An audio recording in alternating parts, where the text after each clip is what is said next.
The marshal dismounted with a sigh, legal papers in hand. "The law says this lady belongs with him." Clara felt ice settle in her veins. Belongs with him, like she was livestock to be claimed. Whitmore smiled, savoring his victory. "It's really very simple, Miss Brennan. Come peacefully or spend the night in a jail cell." Jake's hand brushed Clara's shoulder. "She's not going anywhere." "Really, Thornton?" Whitmore's smile widened. "You're going to assault a marshal." "No assault necessary," Jake said calmly, "because as of about 10 minutes ago she became Mrs. Thornton." The silence that followed was absolute. But let me back up, because this story doesn't start with the standoff. It starts 3 days earlier with a train that arrived one day too late. Folks say timing is everything.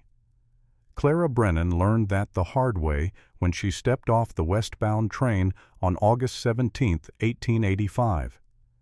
3 days of traveling toward a husband who'd promised her partnership and prosperity. What she found waiting wasn't a wedding. It was a cowboy with honest work dying trees and a second chance neither of them saw coming. This is the story of how arriving one day late turned out to be right on time. The late afternoon sun slanted harsh across the Cedar Falls Depot platform, casting everything in that peculiar golden light that makes even the shabbiest things look almost beautiful for a spell. Clara May pressed her damp palm against the marriage contract tucked inside her handbag, feeling the paper crinkle with each nervous breath she drew. The worn leather of her carpet bag cut into her other hand, heavy with everything she owned in the world. 3 changes of undergarments. 1 spare dress. A Bible her mother had pressed into her trembling fingers 2 years ago, back when Mama still had strength enough to hold things. 3 long days on that cramped train car, sleeping upright against a window that rattled something fierce. 3 days of rehearsing her first words to Samuel Whitmore, the man who'd answered her carefully worded advertisement with promises of prosperity and partnership. 3 days of imagining a future that didn't involve counting every penny twice before spending it of scrubbing other people's floors while they looked through her like she was part of the furniture. The train's brass bell gave one final mournful clang as the engine hissed and prepared to continue its journey westward. Clara smoothed her blue calico traveling dress, her finest, though that wasn't saying much. The fabric had been mended twice at the elbows, and the hem showed dirt no amount of scrubbing could fully remove. She'd spent her last $3 on that dress back when she still believed advertisements in newspapers told the whole truth. "Miss, you'd be the lady for Whitmore." Clara turned toward the voice hope flickering in her chest like a candle in drafty wind. But instead of the well-dressed gentleman she'd been expecting, she found herself facing a weathered man in railroad overalls, his cap pushed back to reveal a forehead creased with uncomfortable lines. His eyes wouldn't meet hers, kept darting to the platform boards like he'd found something mighty interesting in the wood grain. "I'm Clara May Brennan," she said, straightening her shoulders, the way Mama had always taught her to do when trouble came calling. "Mr. Whitmore is expecting me. The telegram said he'd meet me here at 3 o'clock. The station master pulled a folded telegram from his pocket, then seemed to think better of it, stuffing it back without offering it to her. His weathered hands twisted together like he was wringing out a washcloth. "Well now, miss, there's been—" He cleared his throat like a man trying to swallow bitter medicine. "Mr. Whitmore, he, that is to say." Clara's stomach dropped somewhere around her boot tops. She had heard that particular tone before in Philadelphia, when the Crawford family's lawyer had explained why her governess position was being terminated. The careful, measured way folks spoke when they were fixing to deliver news that would knock the wind clean out of you. "What is it?" Her voice came out steadier than she felt. "Thank the Lord for small mercies. Mr. Whitmore took himself a wife yesterday afternoon." The words tumbled out in a rush as if saying them quickly would soften the blow somehow. "Had the preacher and everything. Said to tell you well, he said you arrived too late, miss." The platform seemed to tilt under Clara's feet like she was still on that swaying train car. Her fingers found the rough wood of a support post gripping hard enough to drive splinters into her palm. Too late. Yesterday. The words echoed in her mind like church bells tolling for the dead. 3 days traveling toward a future that had already been claimed by someone else while she was still miles away, trusting in a man's word. The telegram I received said he'd meet me on the 17th. Clara's voice sounded distant to her own ears, like it belonged to someone else. Today is the 17th. Yes, miss. The station master's discomfort deepened, showing plain on his weathered face. Real sudden like it was. The Harrison girl from over Millerville Way. Her papa brought her in Monday evening, and by Tuesday noon he spread his hands helplessly like he was trying to catch something that had already fallen. Preacher said it was the quickest ceremony he'd ever performed. Mr. Whitmore said, "Well, he said you were delayed too long?" Said he couldn't wait indefinitely.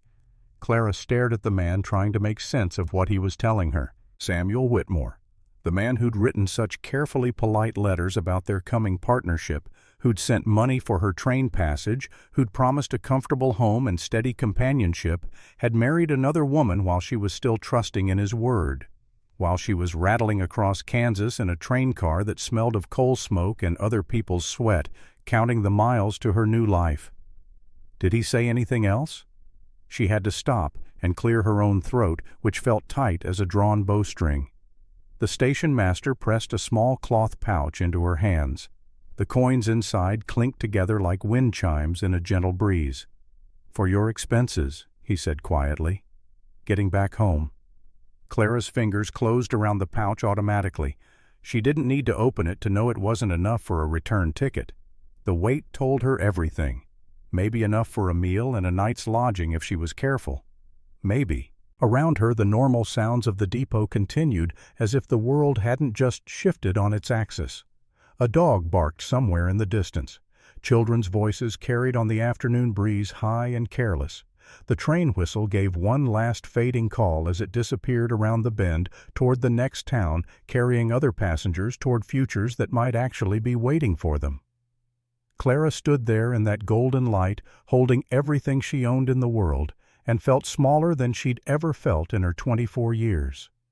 Too late. The phrase echoed in her mind with the weight of every choice that had led her here. Leaving Philadelphia.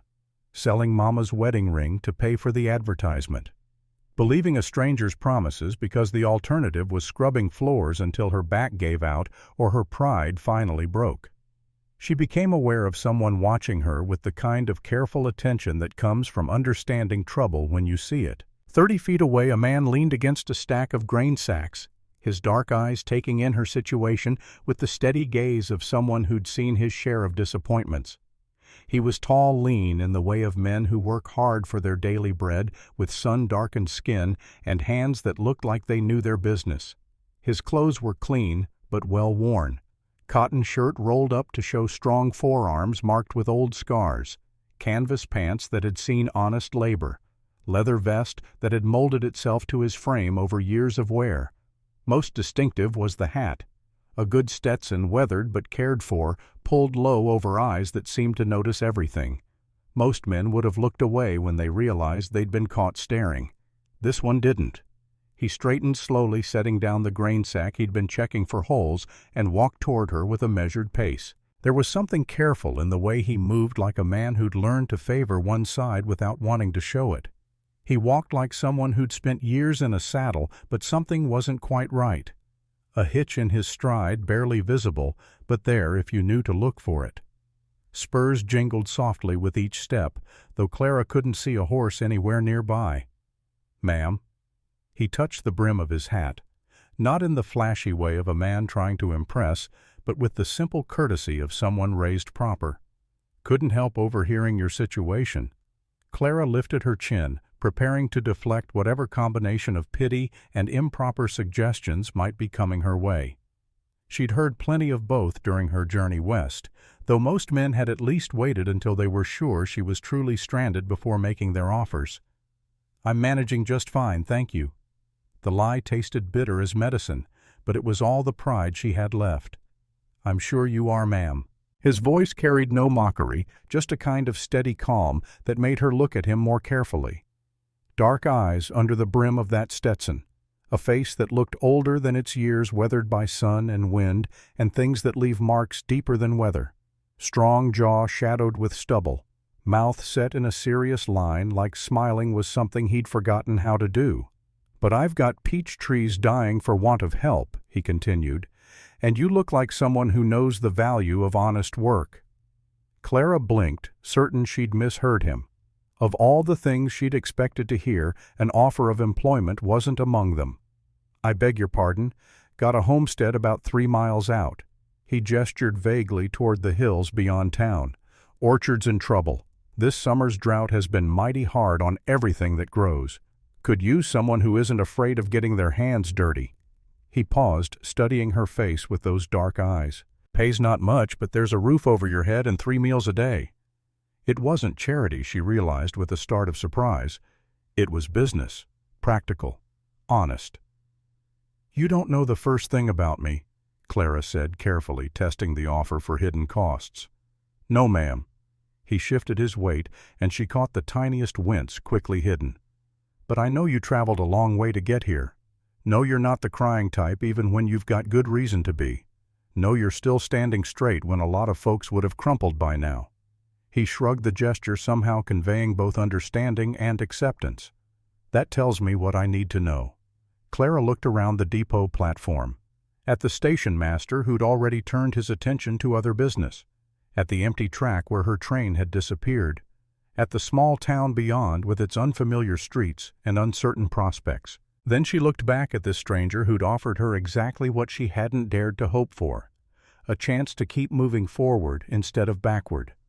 "I can work," she said quietly.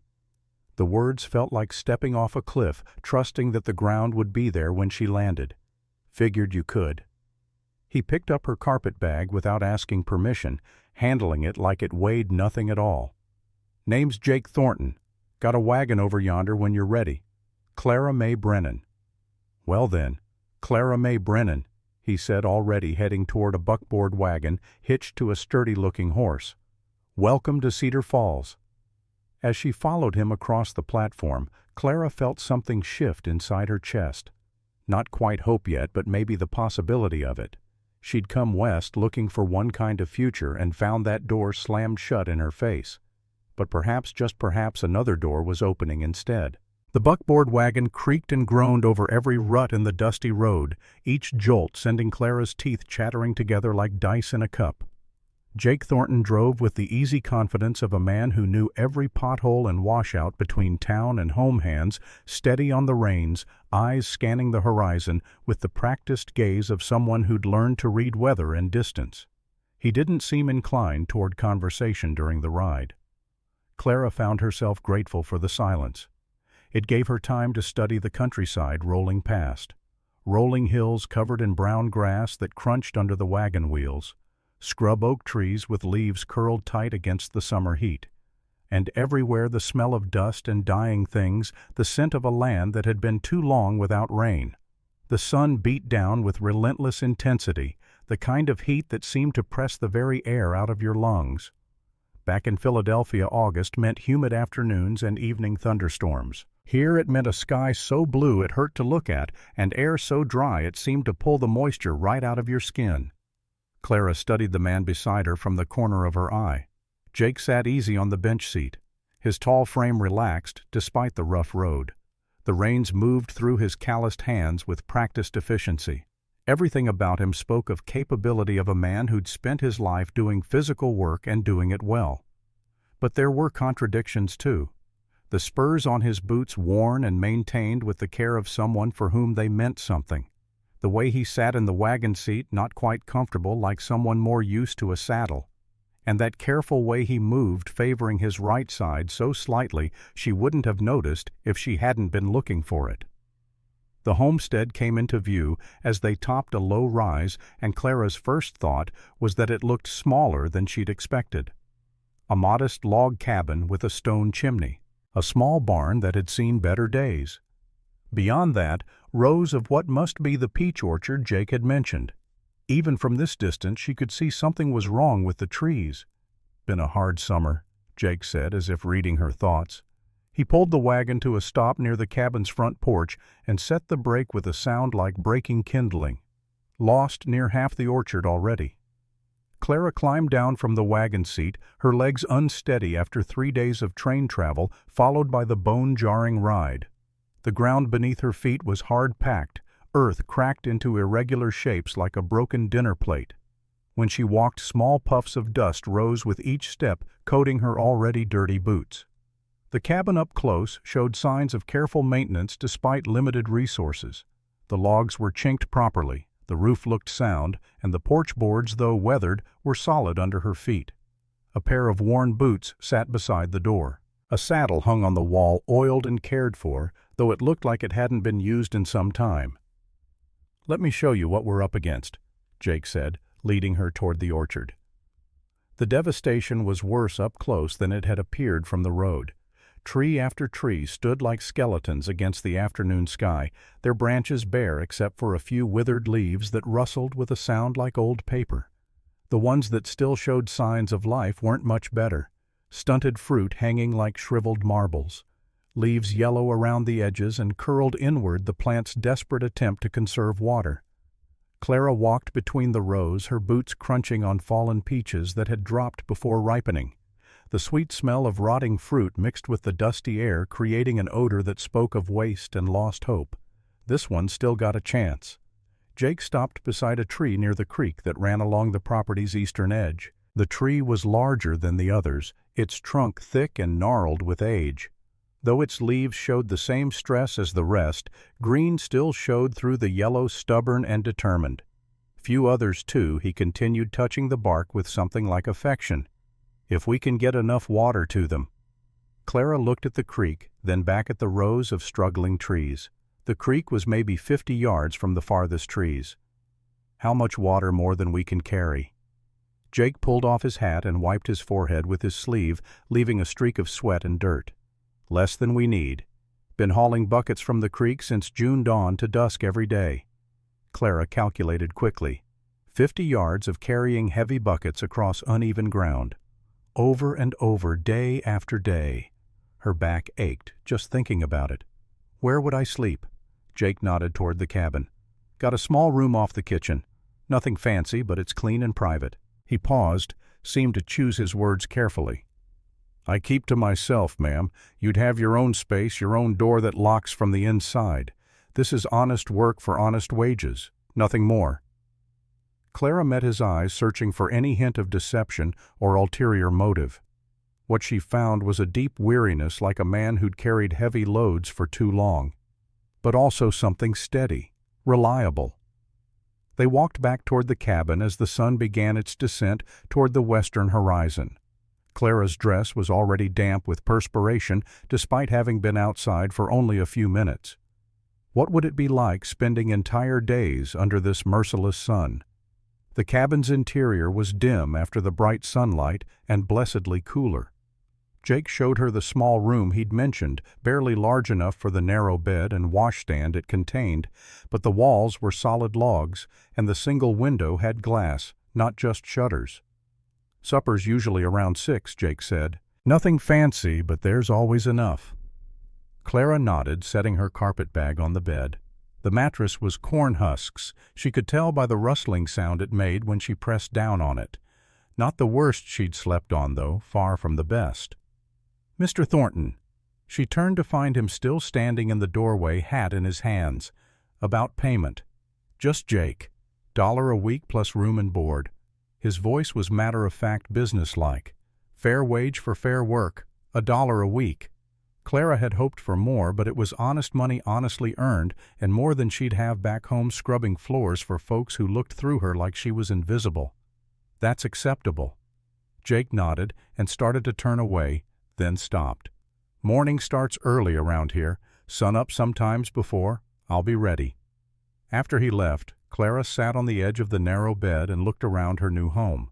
The room smelled of wood smoke and something else. Lavender maybe, from sachets left behind by whoever had lived here before.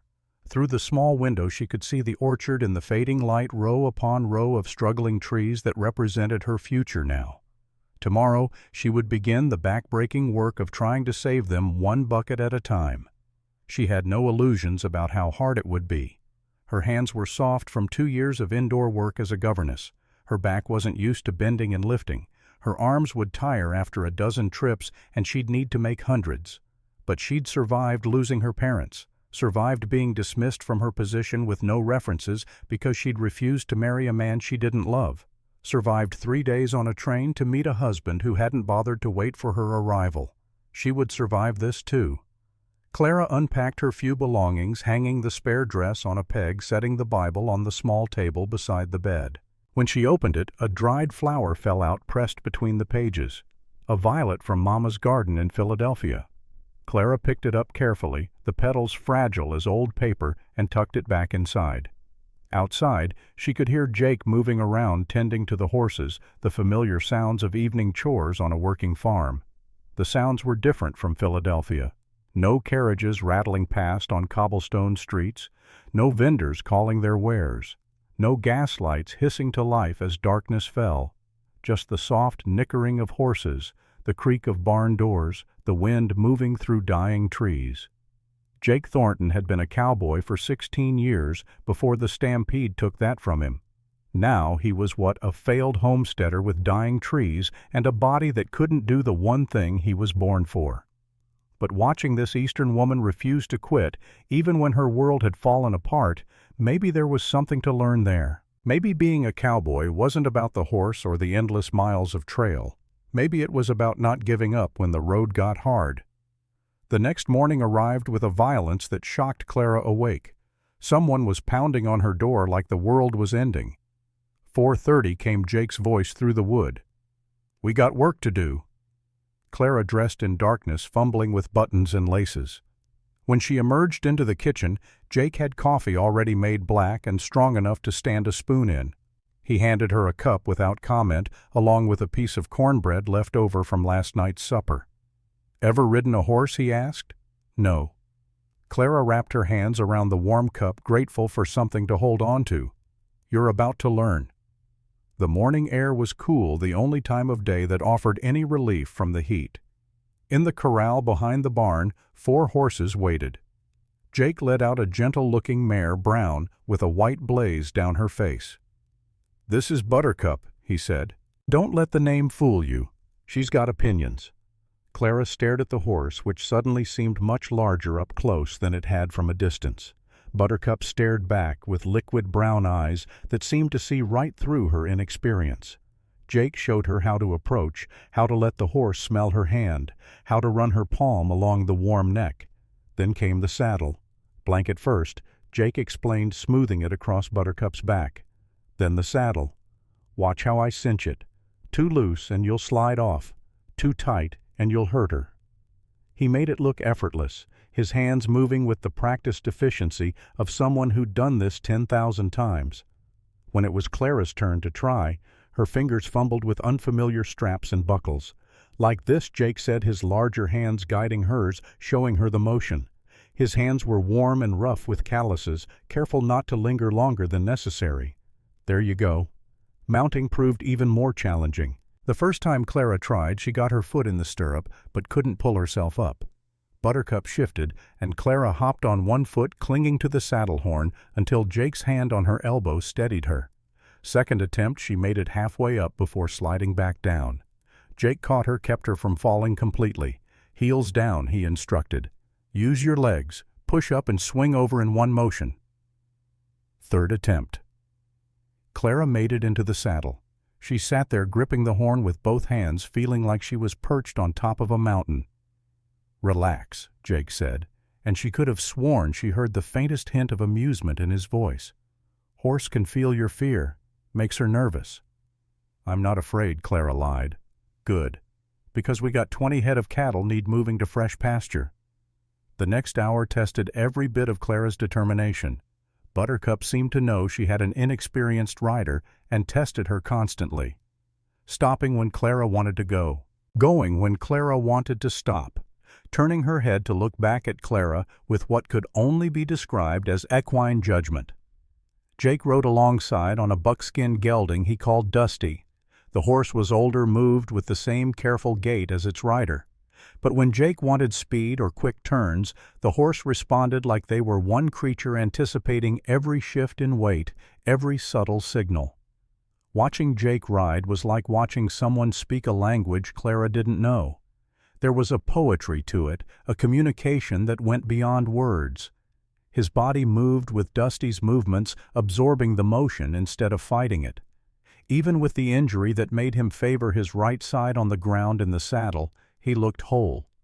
The cattle were grazing in a far pasture 20 head like Jake had said. Not a large herd by any measure, but to Clara they looked enormous and vaguely threatening.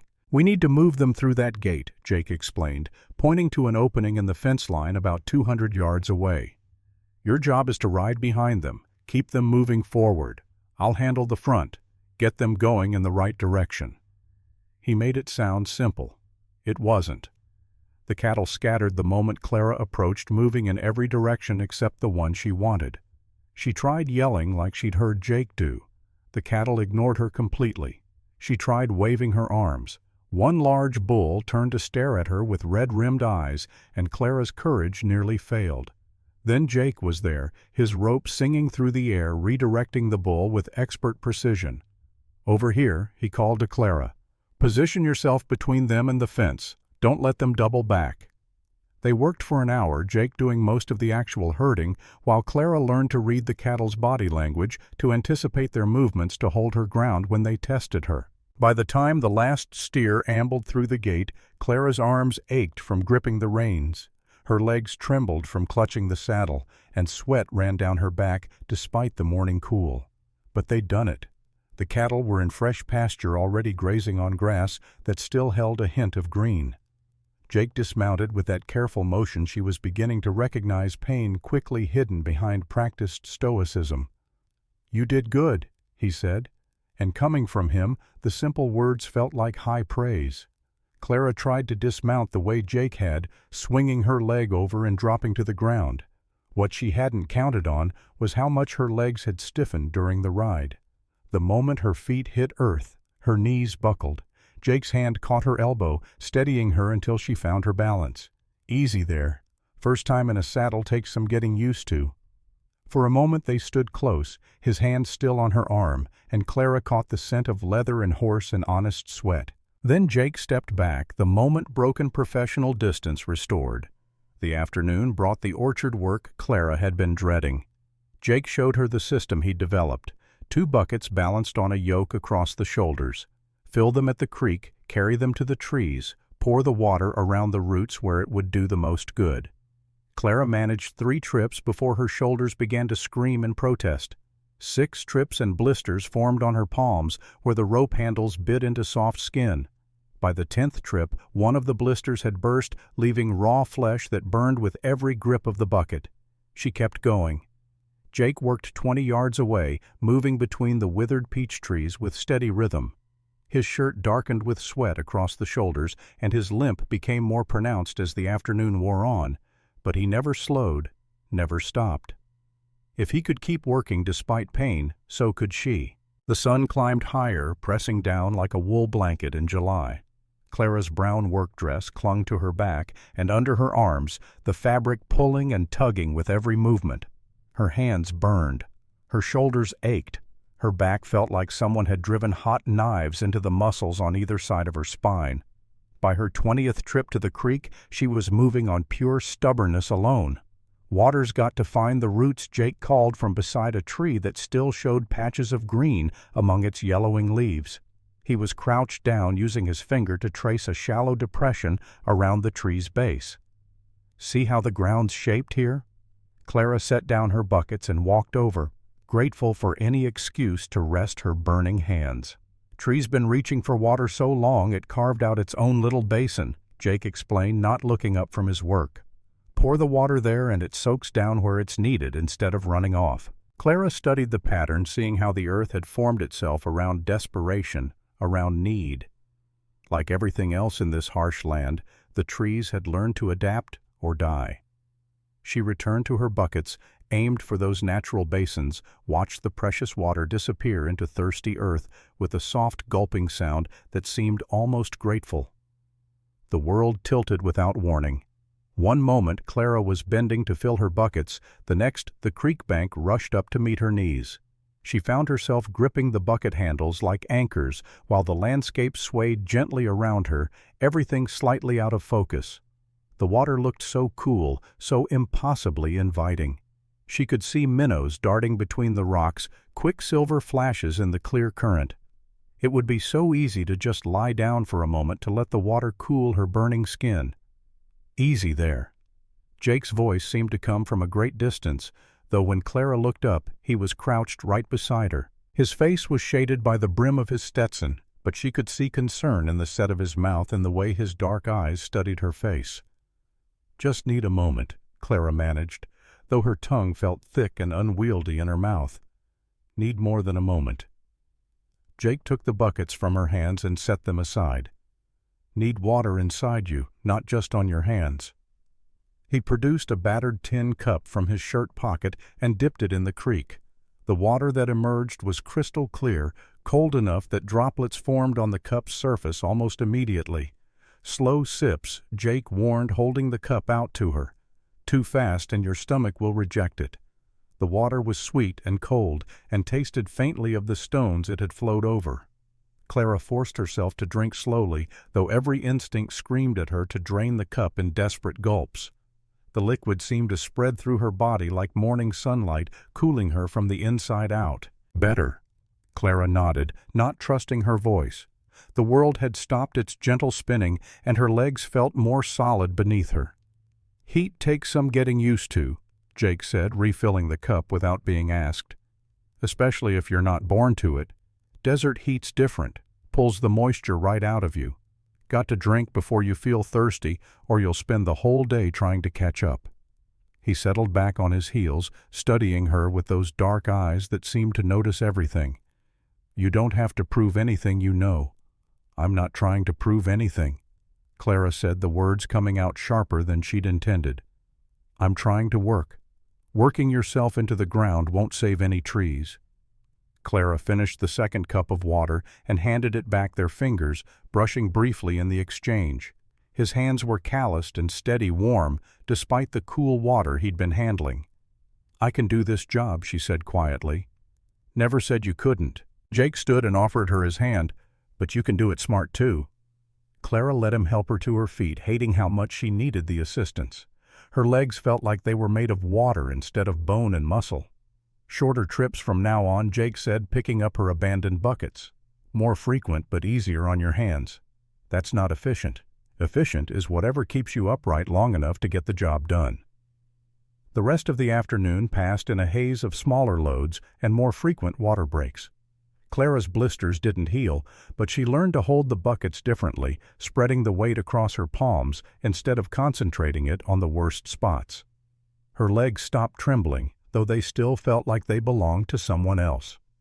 By the time the sun began its slow arc toward afternoon, they had watered every tree in the orchard at least once. Clara stood in the shade of the largest peach tree, one of the few that still showed more green than yellow in its leaves, and surveyed their work. The ground around each tree was dark with moisture. The air smelled different somehow, not just of dust and dying vegetation, but of something else, something that might have been hope if hope had a scent. "They're drinking," Jake said, coming to stand beside her in the blessed shade.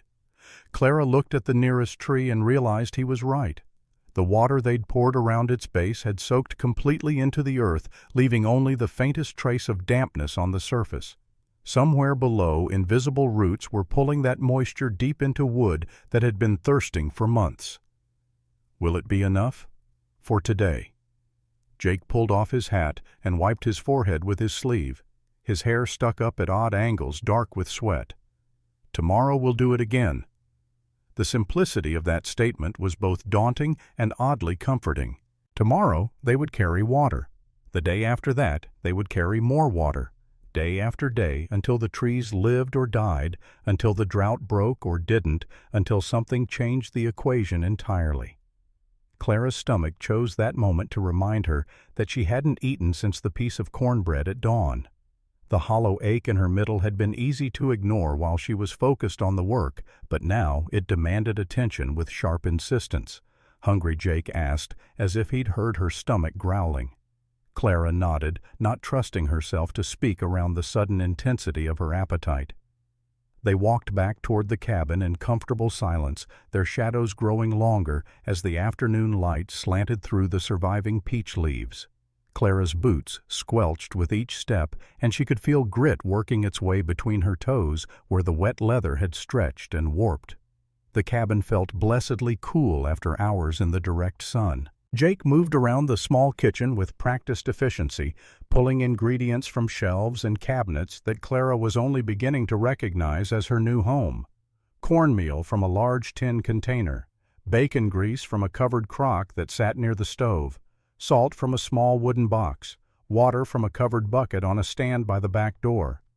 Clara watched him work, noting the economy of his movements, the way he measured ingredients by eye and experience rather than with spoons or scales. His hands, she noticed, were perfectly steady despite the morning's hard labor. "Can I help?" "Sit." Jake nodded toward one of two wooden chairs at the small table. "You've earned your rest." Clara wanted to argue, but her legs were already making the decision for her. She sank into the chair with a sigh that seemed to come from somewhere deeper than her lungs. The kitchen smelled of old fires and bacon grease, comfortable scents that reminded her of childhood mornings before everything became complicated. Jake worked at the cast-iron stove, spooning batter into a hot skillet that hissed and popped when the cornmeal hit the grease. He moved with quiet competence, checking the edges with a wooden spoon, adjusting the heat with practiced precision. The cornbread was ready sooner than Clara expected. Jake lifted it from the skillet in one golden piece, the edges crackling slightly as it cooled. He cut thick wedges and placed two on a plate in front of her, along with a small crock of butter that had somehow survived the heat. The coffee came from a pot that had been simmering on the back of the stove, dark and strong enough to stand a spoon in. Clara's first sip made her eyes water, but it was hot and fortifying, exactly what her exhausted body needed. They ate in companionable silence, both too hungry and too tired for much conversation. The cornbread was coarse and filling with a slightly gritty texture that spoke of cornmeal ground fresh and local. Clara spread butter while it was still warm enough to melt, watching the golden liquid soak into the bread's rough surface. Outside, the afternoon heat continued its assault on the world. But inside the cabin, with food in her stomach and water in her body, Clara felt something she hadn't dared to feel in weeks. She felt like she belonged somewhere. Her hands were torn and blistered, her back ached, and every muscle in her legs protested when she shifted in her chair. But she had carried water to dying trees and watched them drink. She had worked beside a man who asked nothing of her except honest labor and gave nothing but honest respect in return. Clara was reaching for her second piece of cornbread when movement outside the kitchen window caught her eye. A rider was approaching down the main road, moving at a deliberate pace despite the heat. As the figure drew closer, Clara could make out details that made her mouth go dry. A man in a black suit sitting ramrod straight in the saddle despite the oppressive temperature. Even from this distance, she could see the quality of his clothes, the shine of his boots, the practiced ease of someone accustomed to being seen and respected. And he was looking directly at Jake's cabin with the focused intensity of someone who had come here for a very specific purpose. Jake had spotted him too. He set down his coffee cup and moved toward the front door, his expression carefully neutral, but something tightening in the set of his shoulders. Clara recognized that tension. She'd seen it in Philadelphia when the lawyers came calling, when men with papers and authority arrived to change lives with a stroke of a pen. The rider was close enough now that Clara could see his face.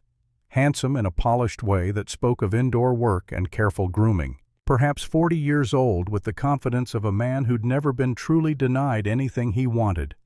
Clara's hands clenched around her coffee cup as understanding settled over her like a cold blanket. Samuel Whitmore had come to claim what he believed was his. Samuel Whitmore dismounted with theatrical precision, every movement calculated to display both wealth and physical capability. His black suit remained somehow crisp despite the dust and heat, as if the elements themselves recognized his superiority and chose not to soil him. 2 hired men flanked him on horseback, their faces hard and their hands resting too casually near gun belts for Clara's comfort. Jake stepped onto the porch, pulling the door closed behind him with deliberate care.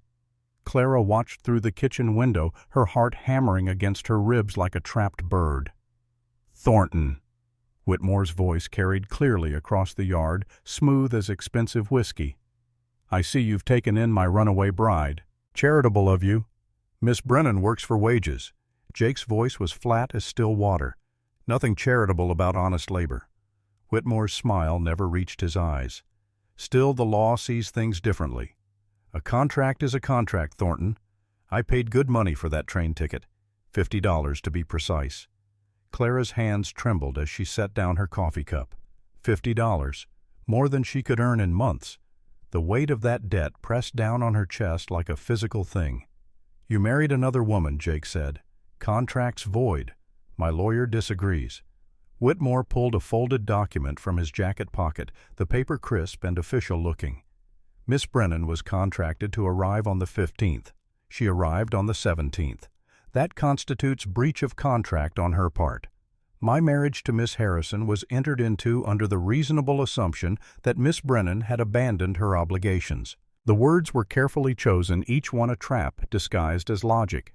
Clara had heard similar arguments in Philadelphia when the Crawfords' lawyer explained why she had no legal recourse for wrongful dismissal. The law she'd learned was a weapon that the wealthy wielded with devastating precision. Clara moved to the door before she could talk herself out of it. She stepped onto the porch beside Jake, squaring her shoulders the way Mama had taught her. Mr. Whitmore. Her voice came out steadier than she felt.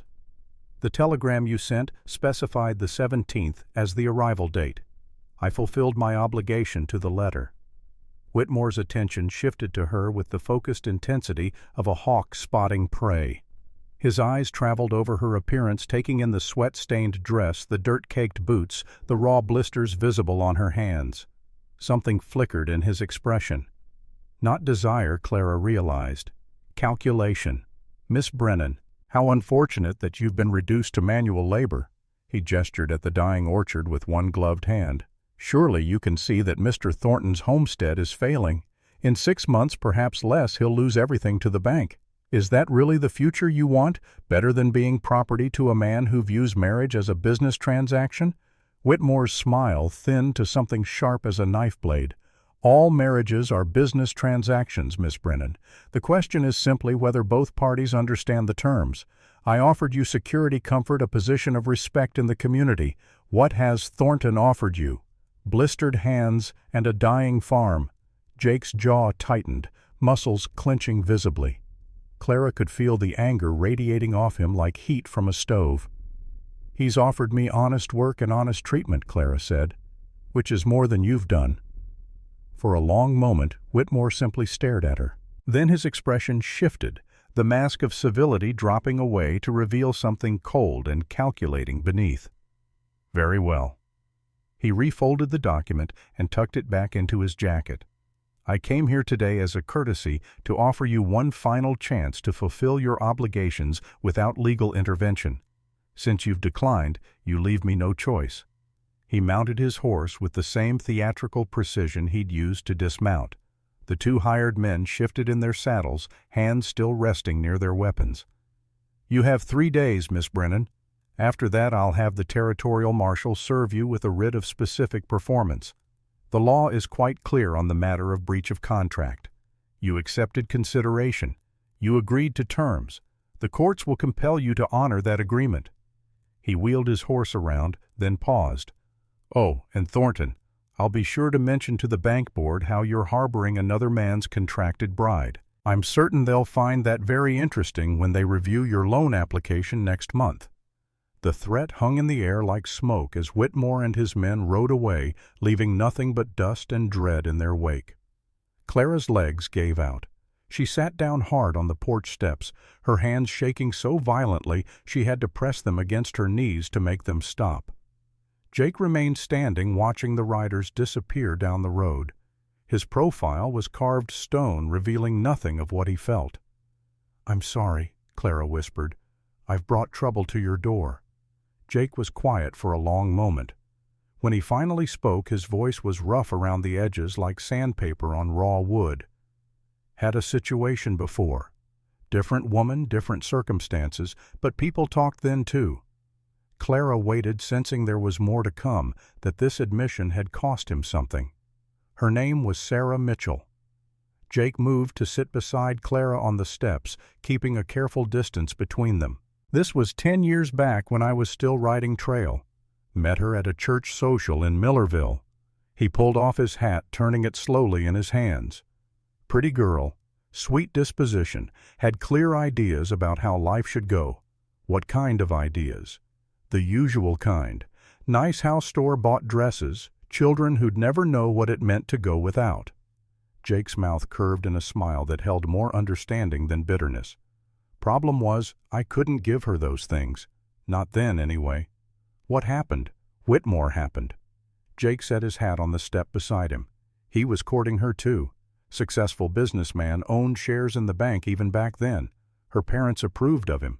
Thought he was a much better match than some drifting cowboy who smelled like cattle and lived out of a bedroll. Clara's chest tightened. She could already guess how this story ended, but she needed to hear it.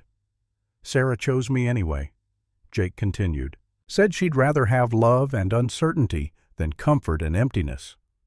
We ran off together, lived in a line shack up in the mountains for 6 months, his hands stilled on the hat brim.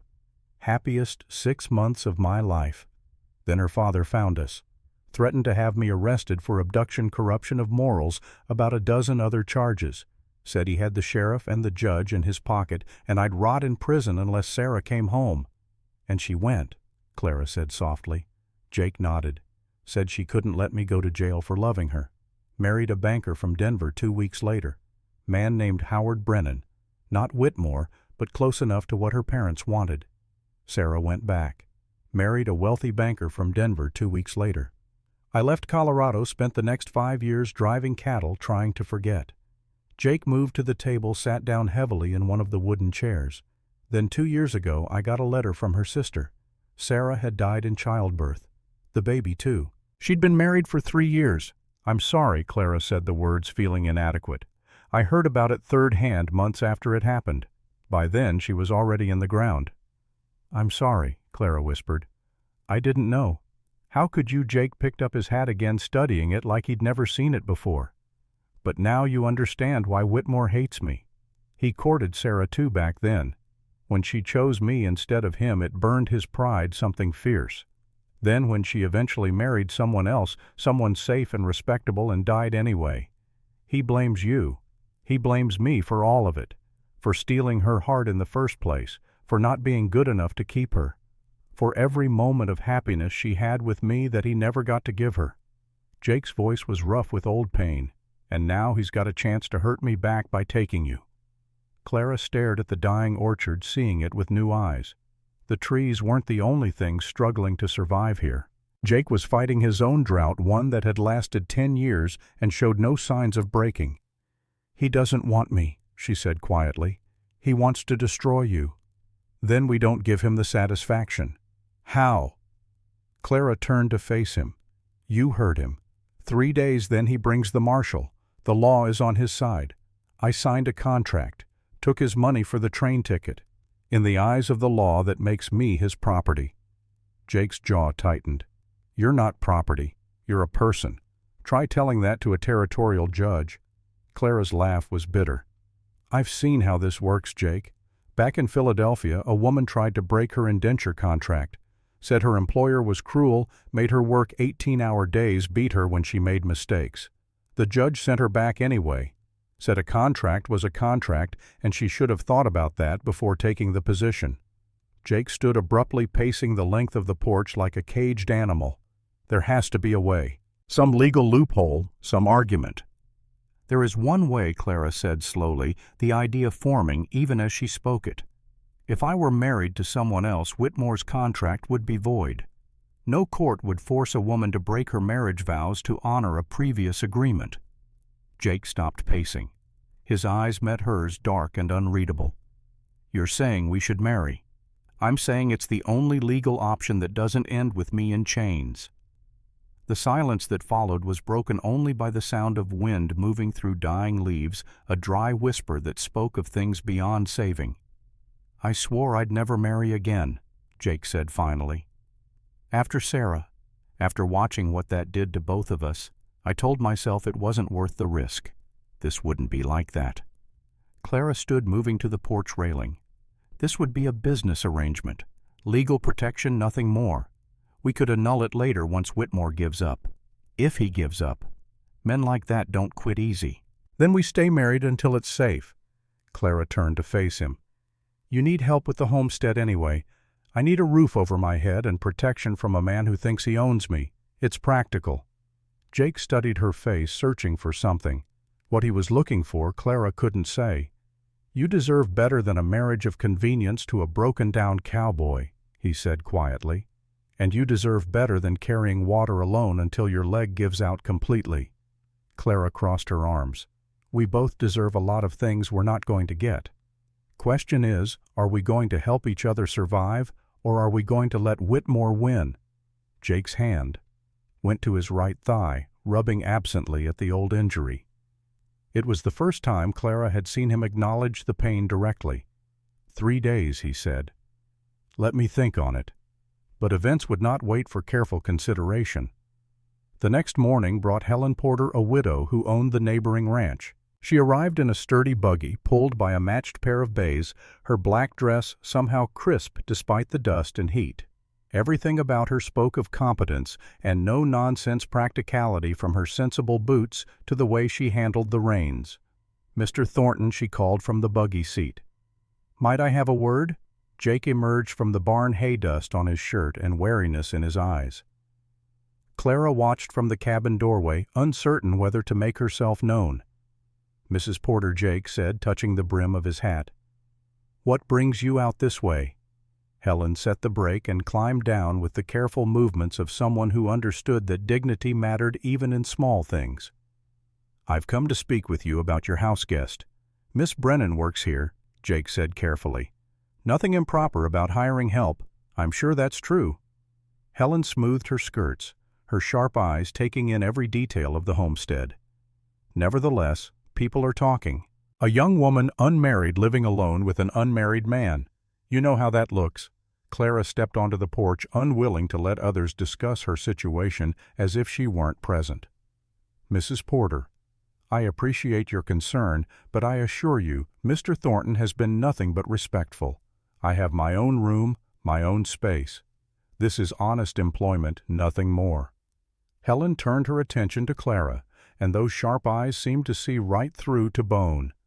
I believe you, dear, but belief and reputation are different things. In a town this small, reputation matters.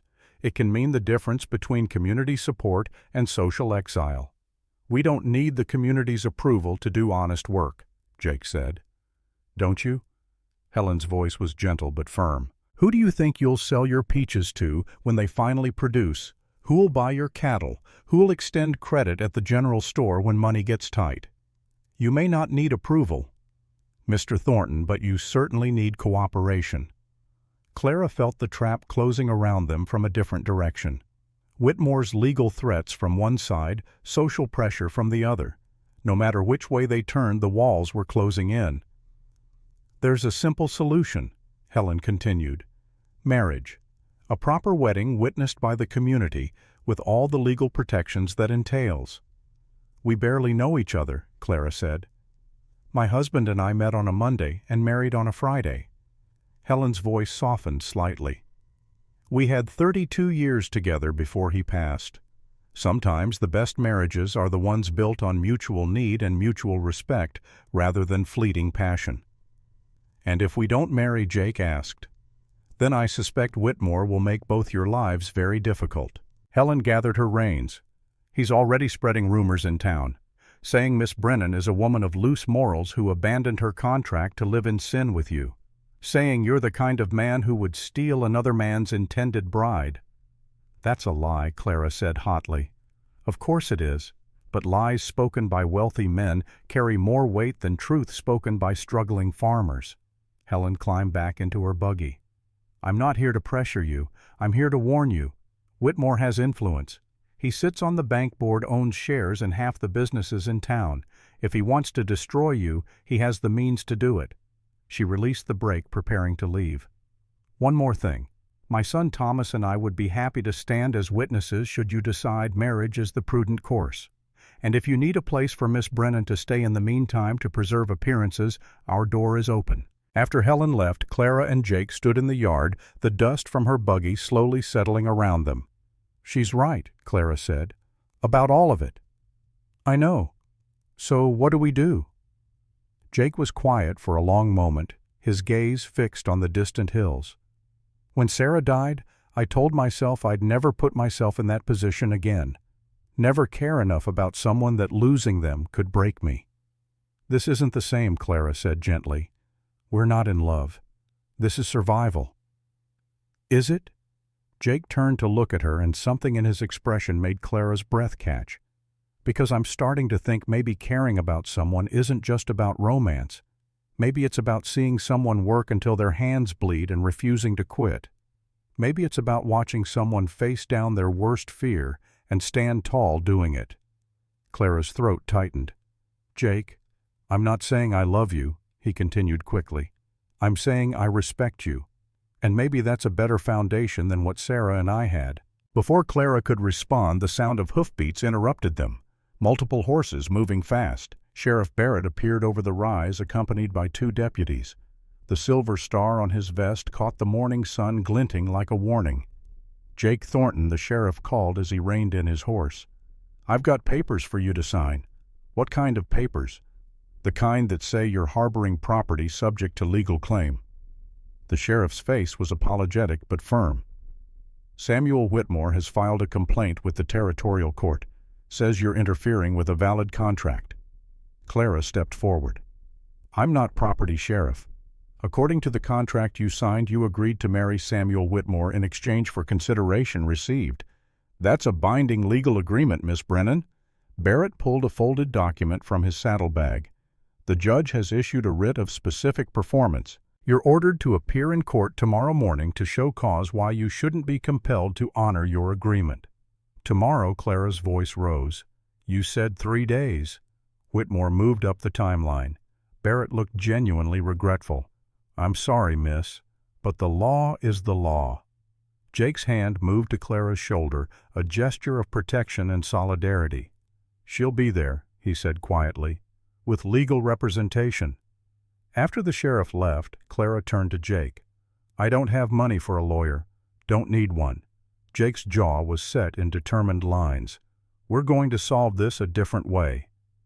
"How by beating Whitmore at his own game?" Jake took Clara's hands, mindful of her blisters. "Clara Brennan, will you marry me?"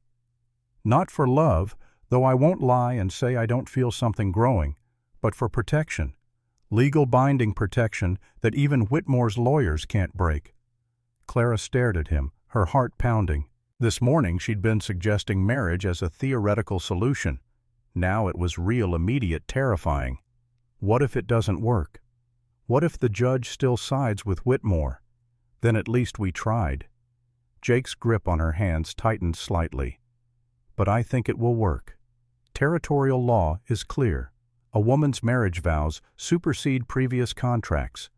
Once you're my wife, Whitmore's claim becomes invalid. Your wife." The words felt strange in Clara's mouth. "We barely know each other. We know enough. We know we can work together. We know we respect each other. We know neither of us quits when things get hard." Jake's dark eyes held hers. "That's more than a lot of married couples have." Clara thought of her mother who'd married for love and spent 20 years watching that love die slowly under the weight of her husband's failures and regrets. She thought of Sarah, who'd chosen passion over practicality and died young and unhappy.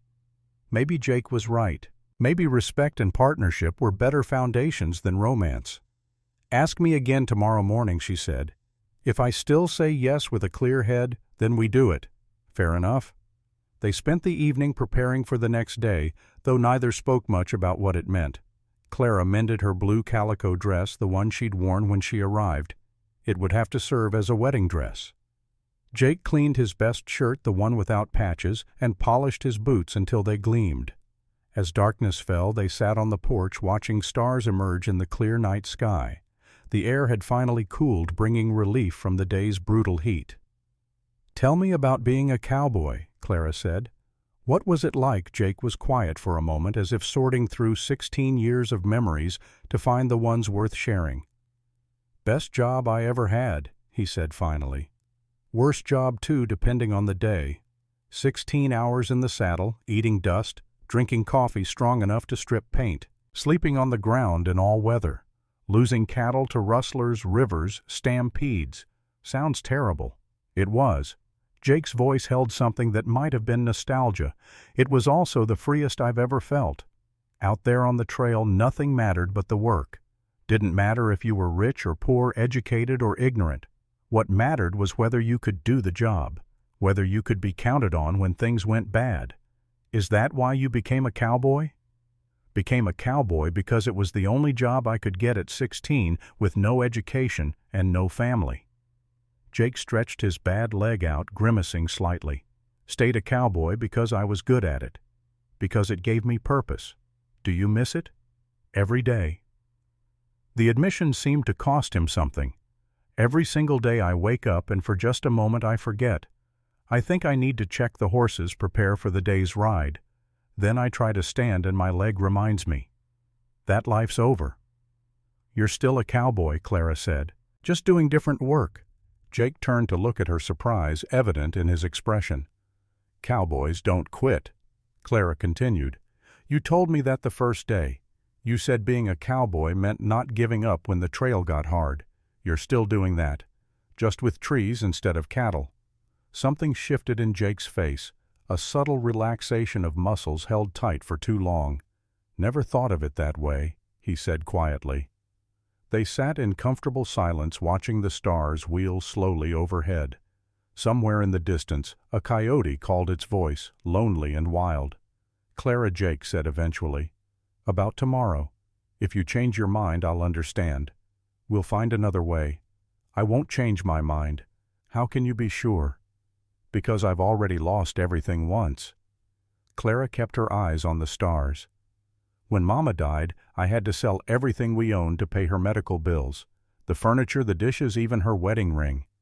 I stood in our empty apartment and realized I had nothing. No family, no home, no future." She took a breath. "So I made a new future. Found work, saved money," answered Whitmore's advertisement.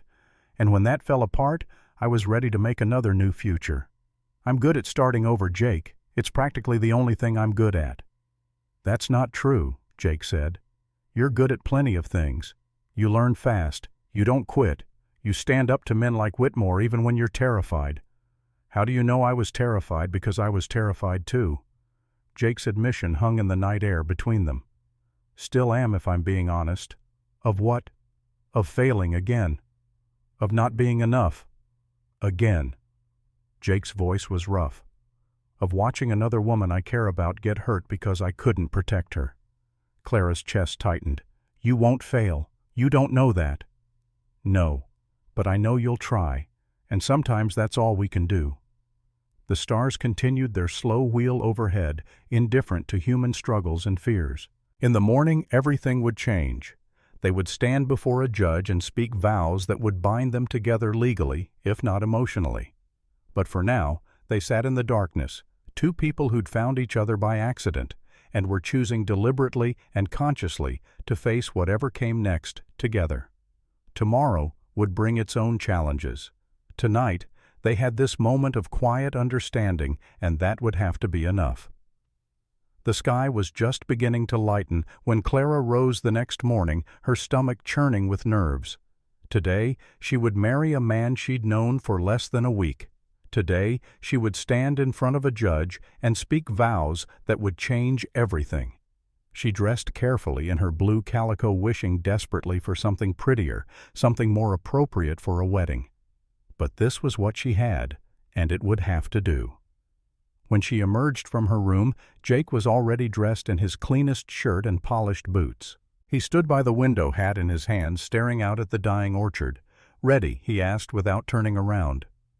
Clara took a breath. "Ask me again." Jake turned to face her. His expression was serious, almost solemn.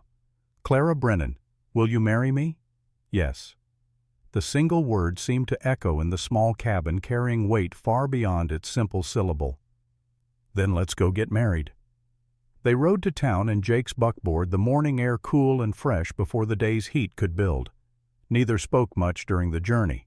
What was there to say? They'd made their decision. Now they simply had to follow through. Cedar Falls was just waking when they arrived. Shop owners sweeping their storefronts, early risers heading to the general store. A handful of people paused to watch as Jake helped Clara down from the wagon, their expressions ranging from curious to disapproving. Word had already spread, Clara realized. Helen Porter had been right about small towns and their speed of gossip. The courthouse was a modest building at the end of Main Street, its whitewashed walls already showing signs of weathering. Judge Morrison's chambers were on the second floor, accessed by an external staircase that creaked under their weight. Inside, they found not just the judge, but Samuel Whitmore, a well-dressed lawyer, and Sheriff Barrett standing as witness. Whitmore's face, when he saw them together, was worth every moment of fear Clara had endured. "Your Honor?" The lawyer began immediately. "We're here regarding the matter of Whitmore versus Brennan, specifically the enforcement of a marriage contract." Judge Morrison, a portly man in his 60s with shrewd eyes, looked over his spectacles at Clara. "Miss Brennan, you signed a contract agreeing to marry Mr. Whitmore in exchange for consideration received. Do you dispute this?" "No, Your Honor. I signed the contract. But circumstances have changed." "What circumstances?" Jake stepped forward.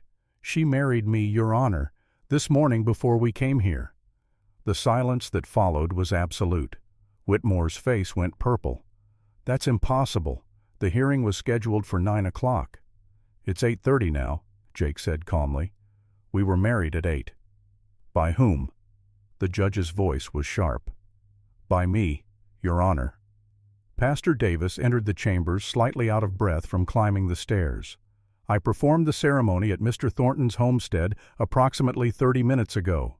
Mrs. Helen Porter and her son Thomas served as witnesses." Whitmore exploded. "This is a mockery, a deliberate attempt to circumvent legal process." "No, sir." Jake's voice remained steady. "This is two people exercising their legal right to marry. Nothing in territorial law prevents that." The judge leaned back in his chair, studying them with those shrewd eyes.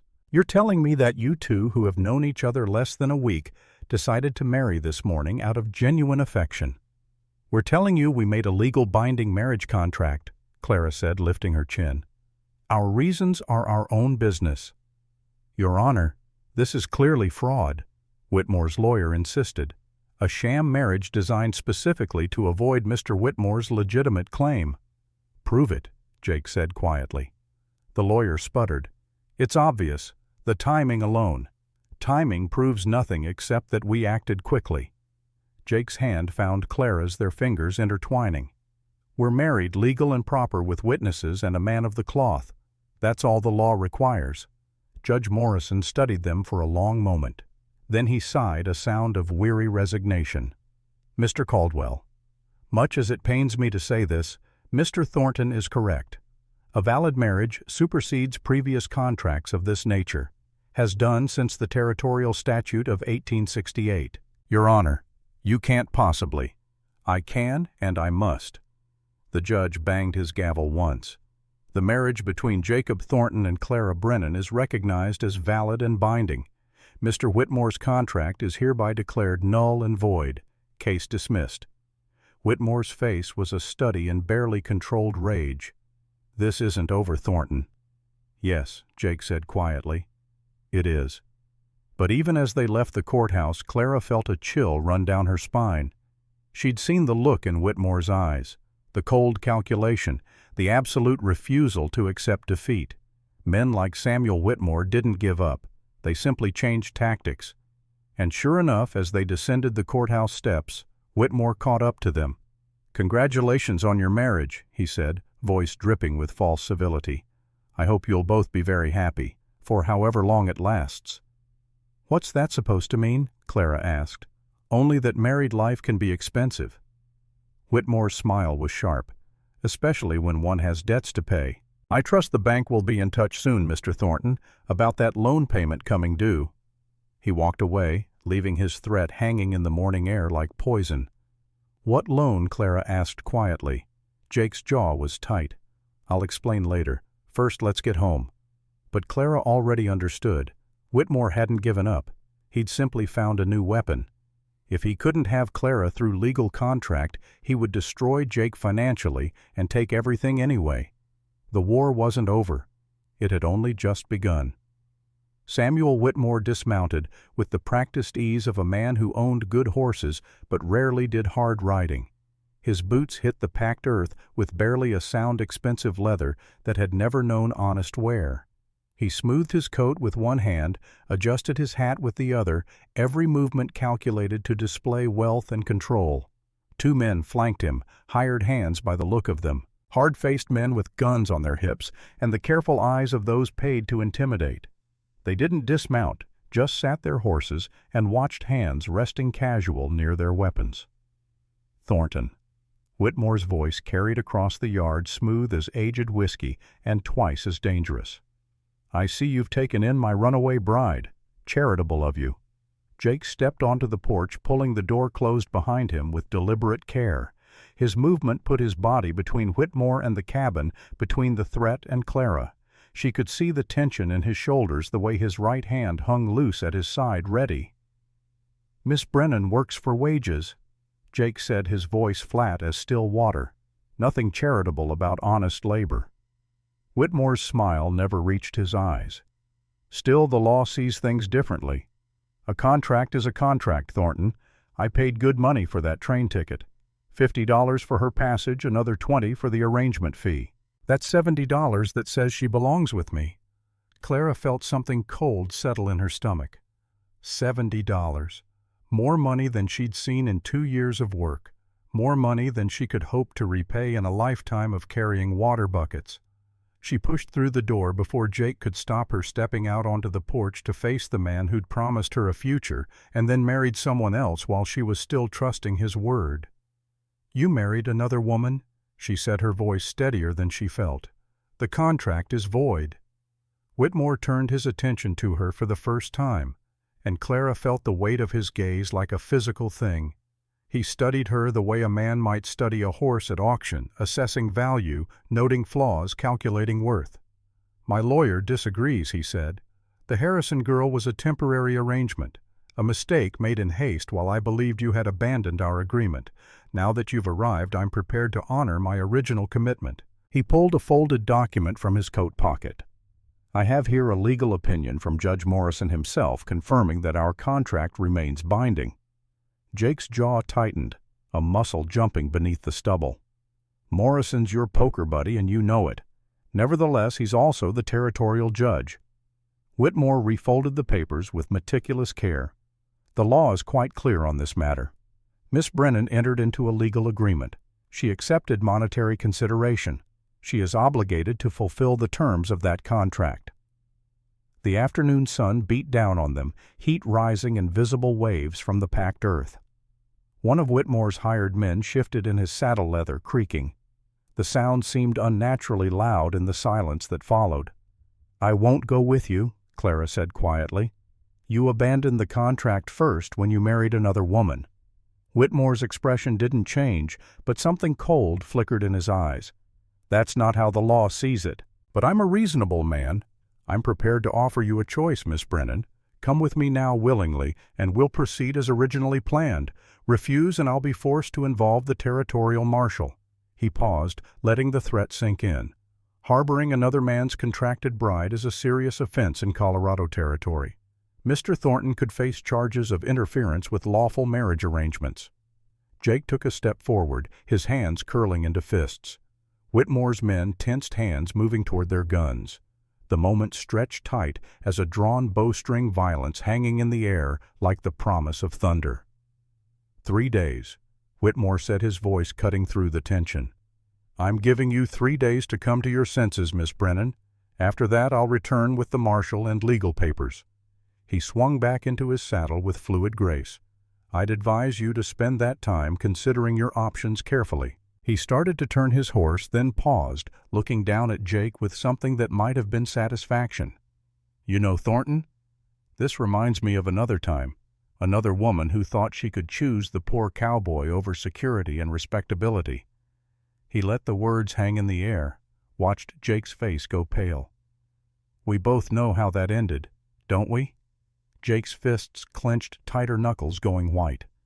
"Get off my land." Whitmore smiled a genuine expression, this time the smile of a man who'd landed a blow and knew it. 3 days. He touched his hat brim in mock courtesy. Enjoy them. He rode away with his men flanking him, dust rising behind the horses in golden clouds that caught the afternoon light. They watched until the riders disappeared around the bend in the road, until even the sound of hoofbeats faded into silence. Jake stood motionless on the porch, staring at the empty road. His shoulders were rigid, his breathing carefully controlled like a man holding back a storm through sheer force of will. "Who was she?" Clara asked quietly. "The other woman he mentioned." Jake was silent so long Clara thought he wouldn't answer. When he finally spoke, his voice was rough like sandpaper on raw wood. Her name was Sarah Mitchell. He turned and walked into the cabin without another word. Clara followed, closing the door behind them. The kitchen was dim and cool, a stark contrast to the harsh sunlight outside. Jake stood by the window, one hand braced against the frame, looking out at the orchard. "She was beautiful," he said finally. "Daughter of the town banker back in Denver. I was just a cowboy running cattle from Texas to Montana, but I thought he stopped, swallowed hard. I thought maybe if I worked hard enough, saved enough, I could give her the kind of life she deserved. What happened? I asked her to marry me. She said yes." Jake's reflection in the window glass showed a face carved from stone, all emotion locked away where it couldn't hurt. Her father said no. Said his daughter wasn't going to waste her life on a drifting cowboy with nothing to his name but a saddle and a prayer. Clara moved closer, drawn by the pain in his voice, even as he tried to hide it. Sarah tried to fight him, said she didn't care about money or position. But her father Jake's hand tightened on the window frame. He had ways of applying pressure, threatened to cut her off completely, told everyone in town that I'd corrupted her, taken advantage of her innocence. Started talking about having me arrested for compromising her reputation. And Sarah, she ran away. Came to me in the middle of the night with nothing but the clothes on her back. Jake's voice dropped to barely above a whisper. We had 6 months together. Best 6 months of my life. We were going to go to California, start fresh where nobody knew us. But her family found you. They found us. Jake turned from the window and Clara saw the raw pain in his eyes before he looked away. Her father brought the sheriff a lawyer papers that made it all legal and proper. Told Sarah she had 2 choices. Come home and marry Samuel Whitmore, a respectable businessman who was willing to overlook her indiscretion, or watch me go to jail for kidnapping and corrupting a minor. She wasn't a minor, Clara said. She was 20. Legal age was 21 back then in Colorado. Jake's laugh was bitter as alkali water. Her father had the law on his side and he knew it. Could have sent me to prison for 10 years. So Sarah went back. She went back, married Whitmore 3 weeks later. I left Colorado, spent the next 5 years driving cattle trying to forget. Jake moved to the table, sat down heavily in one of the wooden chairs. Then 2 years ago I got a letter from her sister. Sarah had died in childbirth. The baby too. She'd been married to Whitmore for 3 years. I'm sorry, Clara said the words, feeling inadequate. Jake looked up at her, his dark eyes holding something that might have been guilt or grief or both tangled together. She died because of me. Because I wasn't good enough, wasn't rich enough, wasn't respectable enough.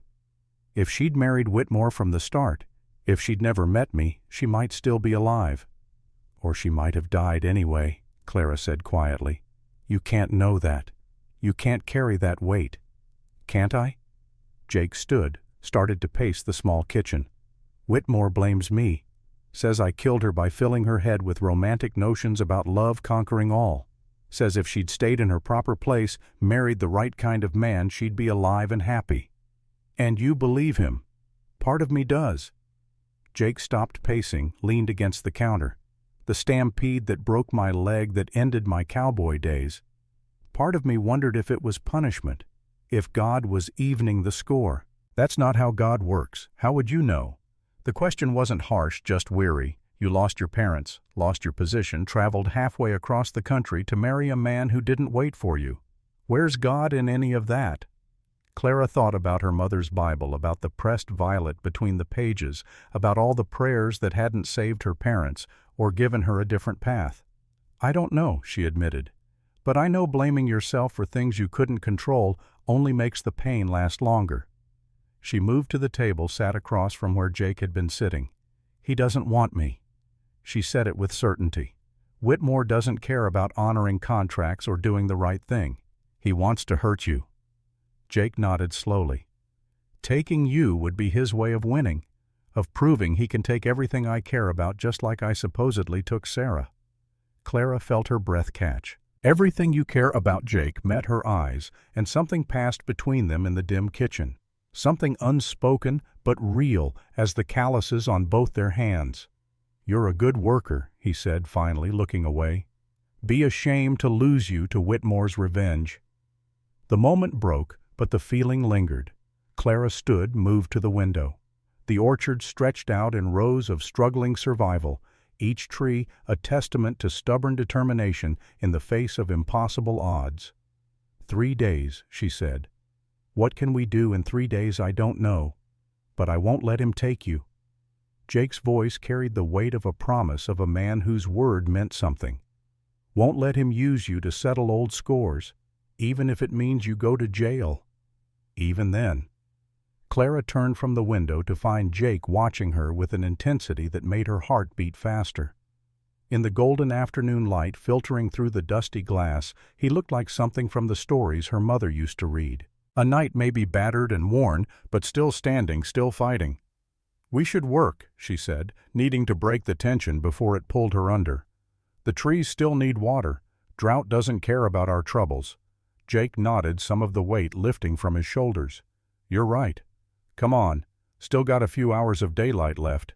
They worked through the remainder of the afternoon in companionable silence, the rhythm of labor providing a respite from thinking about marshals and contracts and men who treated women like property to be claimed. Clara found herself watching Jake when she thought he wasn't looking, noting the way his shirt stretched across his shoulders when he lifted the buckets, the way sweat darkened his hair at the temples, the careful way he moved, always protecting that right leg, never complaining about pain she knew must be constant. There was something about him that made her feel safe in a way she hadn't felt since her parents died. Not the false safety of wealth or position, but something deeper. The safety of knowing someone would keep their word, would stand between you and harm, would work until their body gave out rather than quit.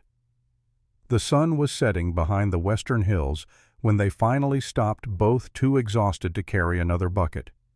The orchard glowed in the failing light, and Clara could have sworn the trees stood a little straighter, their leaves a little less curled. Tomorrow, Jake said, looking at the rows of struggling peaches, we do it again. Clara nodded, too tired for words. They walked back to the cabin together as darkness gathered their shadows, stretching long across ground that was still hot from the day's sun. The next 2 days passed in a blur of hard work and growing worry. Each morning Clara woke before dawn, dressed in darkness, joined Jake for strong coffee and simple food. Each day they worked the orchard, hauling water until their backs screamed and their hands bled. Each evening they sat on the porch as the sun set, not talking much but comfortable in the silence that comes between people who understand each other's burdens. Clara's body adapted faster than she'd expected. The blisters on her hands hardened into calluses. Her arms learned to balance the buckets without conscious thought. Her legs stopped trembling after hours of walking. She was becoming stronger, the soft indoor worker transforming into something tougher, more resilient. And with each passing day, she felt herself pulled deeper into this life. The cabin began to feel like home. The endless Texas sky stopped seeming quite so vast and terrifying. The work, brutal as it was, gave her a sense of purpose she'd never found in Philadelphia drawing rooms. Jake remained a puzzle. He was unfailingly courteous, maintaining proper distance between employer and employee. But Clara caught moments when his guard slipped, the way his face softened when he talked about the orchard, the careful way he made sure she drank enough water, ate enough food, didn't push herself to the point of collapse. The small kindnesses that spoke louder than words. On the evening of the second day, as they sat on the porch, watching stars emerge in the darkening sky, Clara asked the question that had been building in her mind. What will you do? When Whitmore comes back tomorrow with the marshal, Jake was quiet a long time. When he spoke, his voice was thoughtful, like he'd been wrestling with the question himself. I've been thinking about that, about Sarah, about the mistakes I made back then. He turned to look at her, his face half-shadowed in the dying light. I was young and stupid, and thought love was enough. Thought if we just ran away far enough, her family's power couldn't reach us. I was wrong. You can't run from the law. No, you can't. Jake leaned forward, resting his elbows on his knees. But you can work within it. Use it instead of letting it be used against you. Clara waited, sensing he was working toward something important. There's one way Whitmore's contract becomes void under territorial law. One way he can't touch you no matter how many lawyers he brings or how much money he spends. What way? If you're already married to someone else. The words hung in the air between them like smoke from a distant fire. Clara's heart hammered in her chest loud enough she was certain Jake must hear it. You're suggesting she started, then stopped, unsure how to finish. A marriage of convenience, Jake said carefully. Legal and binding, but on our terms. Not because Whitmore forces it, but because we choose it. You'd be protected from his claims. The homestead would benefit from having a legal partner, makes the bank more likely to extend credit. And when the dust settles, when Whitmore gives up and moves on, we could pursue an annulment if that's what you wanted. Clara stared at him, trying to read the expression on his shadowed face. And if I didn't want an annulment, Jake's breath caught audible in the quiet evening. Then we'd figure that out when the time came. Why would you do this? Put yourself at risk like this? Because it's the right thing to do. Jake's voice was firm, certain. Because I failed. Sarah let her family bully her into a marriage that killed her. Because I won't make that mistake again. Because you deserve better than being treated like property. Clara thought about the contract in her carpetbag, about the promises made and broken, about 3 days of train travel toward a future that never existed. She thought about her mother's Bible and the pressed violet, about faith in things unseen. She thought about the calluses forming on her hands and the way her body was learning this harsh land's rhythms. Most of all, she thought about the man beside her. A broken cowboy who hauled water to dying trees with the same dedication he'd once given to 1,000-mile cattle drives. A man who kept his word even when it cost him everything. A man who'd rather marry a stranger than see her forced into bondage. Ask me, she said quietly. What? If you're going to propose marriage, even a convenient one, do it properly. Ask me. Jake stood, removed his hat, held it in both hands. The gesture was so earnest, so old-fashioned, that Clara felt something warm bloom in her chest. Clara, he said, his voice rough with emotion. He couldn't quite hide. Will you do me the honor of becoming my wife? Not for love, though. I won't lie and say I don't feel something growing between us, but for protection, for partnership, for a chance at something better than what Whitmore's offering. Clara stood to face him. This man who'd given her work when she had nothing, respect when she expected pity, a future when her past had been stripped away. Ask me again tomorrow, she said. If I still say yes with a clear head after a night to think it through, then we'll do it. Jake nodded slowly. Fair enough. They stood on the porch as full darkness settled over the land, neither quite ready to go inside and end the moment. Above them, stars wheeled in their ancient patterns, indifferent to human struggles. Somewhere in the night, a coyote called lonely and wild. Clara wondered what her mother would think of this choice. A marriage to a stranger entered into for practical reasons rather than love. But then wasn't that what she'd been traveling toward anyway? At least with Jake she knew what she was getting. Honesty, hard work, a man who would keep his word. It was more than many marriages started with. The third day dawned clear and hot, the sun rising like a threat over the eastern hills. Clara woke before Jake's knock on her door, dressed with trembling hands, braided her hair with more care than usual. When she emerged, Jake was already in the kitchen, 2 cups of coffee poured and waiting. They looked at each other across the small room, a question hanging unspoken between them. Ask me. Clara said. Jake set down his cup, came around the table, took her hands in his. His palms were rough with calluses that matched her own, now warm and steady. Clara Brennan, will you marry me? Yes. The word was simple, final. The moment it left her lips, Clara felt something shift inside her chest. Not quite peace, but something close. The certainty that comes from making a choice rather than having one made for you. We should eat, Jake said, releasing her hands. Going to be a long day. They were finishing breakfast when the sound of horses reached them. Multiple riders this time approaching at a steady pace. Clara moved to the window, her stomach knotting with familiar dread. 4 riders. Whitmore in the lead, looking pleased with himself. Behind him, 2 of his hired men. And beside them, a lean, older man wearing a star pinned to his vest, riding with the weary authority of someone who'd enforced law for too many years in too many hard places. The marshal had come. Jake stood, moved to the door. His hand brushed Clara's shoulder as he passed a gesture of comfort and solidarity. They stepped out onto the porch together, presenting a united front. Marshal Barrett, Jake said, nodding to the lawman. Didn't expect to see you out this way. The marshal dismounted with a sigh, pulled a folded document from his saddlebag. Wish I wasn't here, Jake. You know I respect you.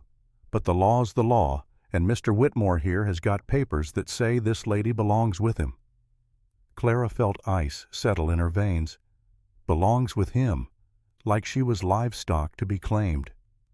Marshal, I'm Clara Brennan, she said, forcing her voice steady. Mr. Whitmore and I had an agreement, yes, but he married another woman before I arrived. That breaks the contract. The marshal looked uncomfortable. That's a matter for the territorial court to decide, ma'am. For now I got a writ here says you need to come to town, appear before Judge Morrison, let him sort out the legal particulars. And if I refuse, then I'd have to arrest you for contempt. And Mr. Thornton here for interfering with lawful process. The marshal's voice was apologetic but firm. I don't want to do that, but I will if I have to. Whitmore smiled, savoring his victory. It's really very simple, Miss Brennan. Come peacefully and we'll resolve this matter in a civilized fashion. Resist and you'll spend the night in a jail cell. She's not going anywhere, Jake said. Whitmore's smile widened. Really, Thornton? You're going to assault a marshal? Add that to your list of crimes? No assault necessary, Jake said calmly, because Miss Brennan is no longer bound by any contract with you, Whitmore. The marshal frowned. How do you figure that? Because as of about 10 minutes ago, she became Mrs. Thornton. The silence that followed was absolute. Whitmore's face went from smug satisfaction to shocked disbelief to purple rage in the space of 3 heartbeats. You're lying, he snorted. Not something I do. Jake produced a piece of paper from his shirt pocket, unfolded it carefully. Marriage certificate signed by Pastor Davis this morning at dawn. Witnessed by Helen Porter and her son Thomas. All legal and proper.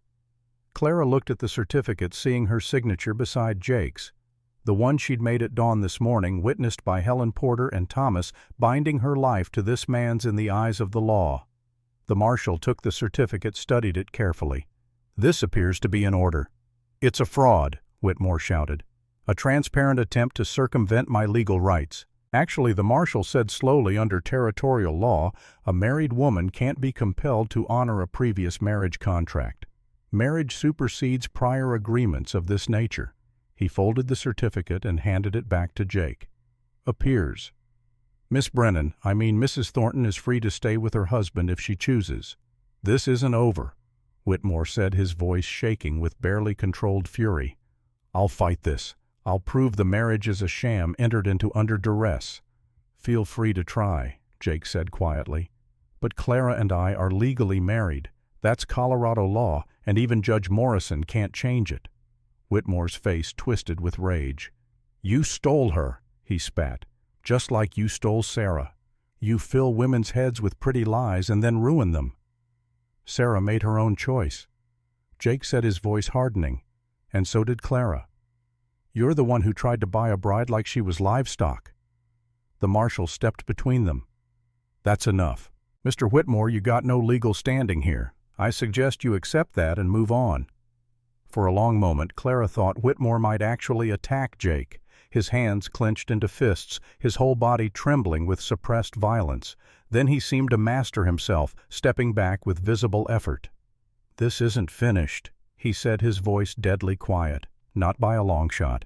He swung back into his saddle, jerked his horse's head around with unnecessary force. His hired men followed, and they rode away at a gallop, dust rising behind them like smoke from a battlefield. The marshal lingered, studying Jake with tired eyes. That was quick thinking.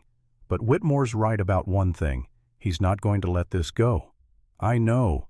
Man like that with money and connections, he'll find ways to make your life difficult. Let him try." The marshal nodded slowly, started to mount his horse, then paused. "For what it's worth, I think you did right. Woman shouldn't be property, contract or no contract." He swung into the saddle. "Take care of your wife, Jake." After the marshal rode away, Clara and Jake stood on the porch in the settling dust, the weight of what they'd just done sinking in. "You had this planned," Clara said, "the marriage certificate." Jake had the grace to look embarrassed, seemed prudent to be prepared. Went to Pastor Davis yesterday evening, explained the situation. He agreed to backdate the certificate if needed. "You should have told me. Would you have said no?" Clara thought about it. "No," she admitted. "But I would have liked to know. I'm sorry." Jake turned to face her fully. "This wasn't how I wanted to do it, but Whitmore gave us no choice." Clara looked at the man who was now legally, if not yet emotionally, her husband. A broken cowboy with dying trees and a past full of ghosts. A man who'd rather marry a stranger than see her forced into bondage. "Well," she said, managing a smile, "I suppose we're married now. Suppose we are. So what do married people do?" Jake's expression lightened slightly. "In my experience, they work." Clara laughed, surprised the sound could emerge from the tightness in her chest. "Then I suppose we should get to work." They spent the rest of the morning in the orchard hauling water as if nothing had changed. But everything had changed. Clara was no longer an employee, no longer a stranger working for wages. She was a wife, at least on paper. Part owner of this struggling homestead, these dying trees, this harsh, beautiful land. The realization was both terrifying and oddly freeing. They were filling buckets at the creek when Jake finally spoke. "We need to talk about what comes next." Clara straightened, water dripping from her hands. "What comes next?" "Whitmore's going to retaliate. He's got money and influence, and he's not the type to accept defeat gracefully." Jake set down his buckets. "We need to be prepared. Prepared for what I don't know yet. But I know him. He'll look for leverage ways to hurt us that are legal enough to avoid trouble, but effective enough to matter. You sound like you know him well. We were rivals for Sarah's affection.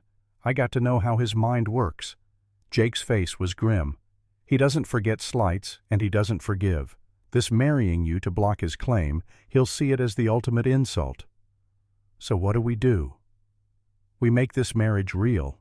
"Not," Jake added quickly, seeing Clara's expression in that way. "Not unless you want. I mean, we present ourselves as a real married couple. I move your things into the main bedroom. We're seen together in town. We make it clear this isn't some sham arrangement." Clara nodded slowly, seeing the logic. "And when the time comes for an annulment, if the time comes," Jake said, the qualification hanging heavy between them.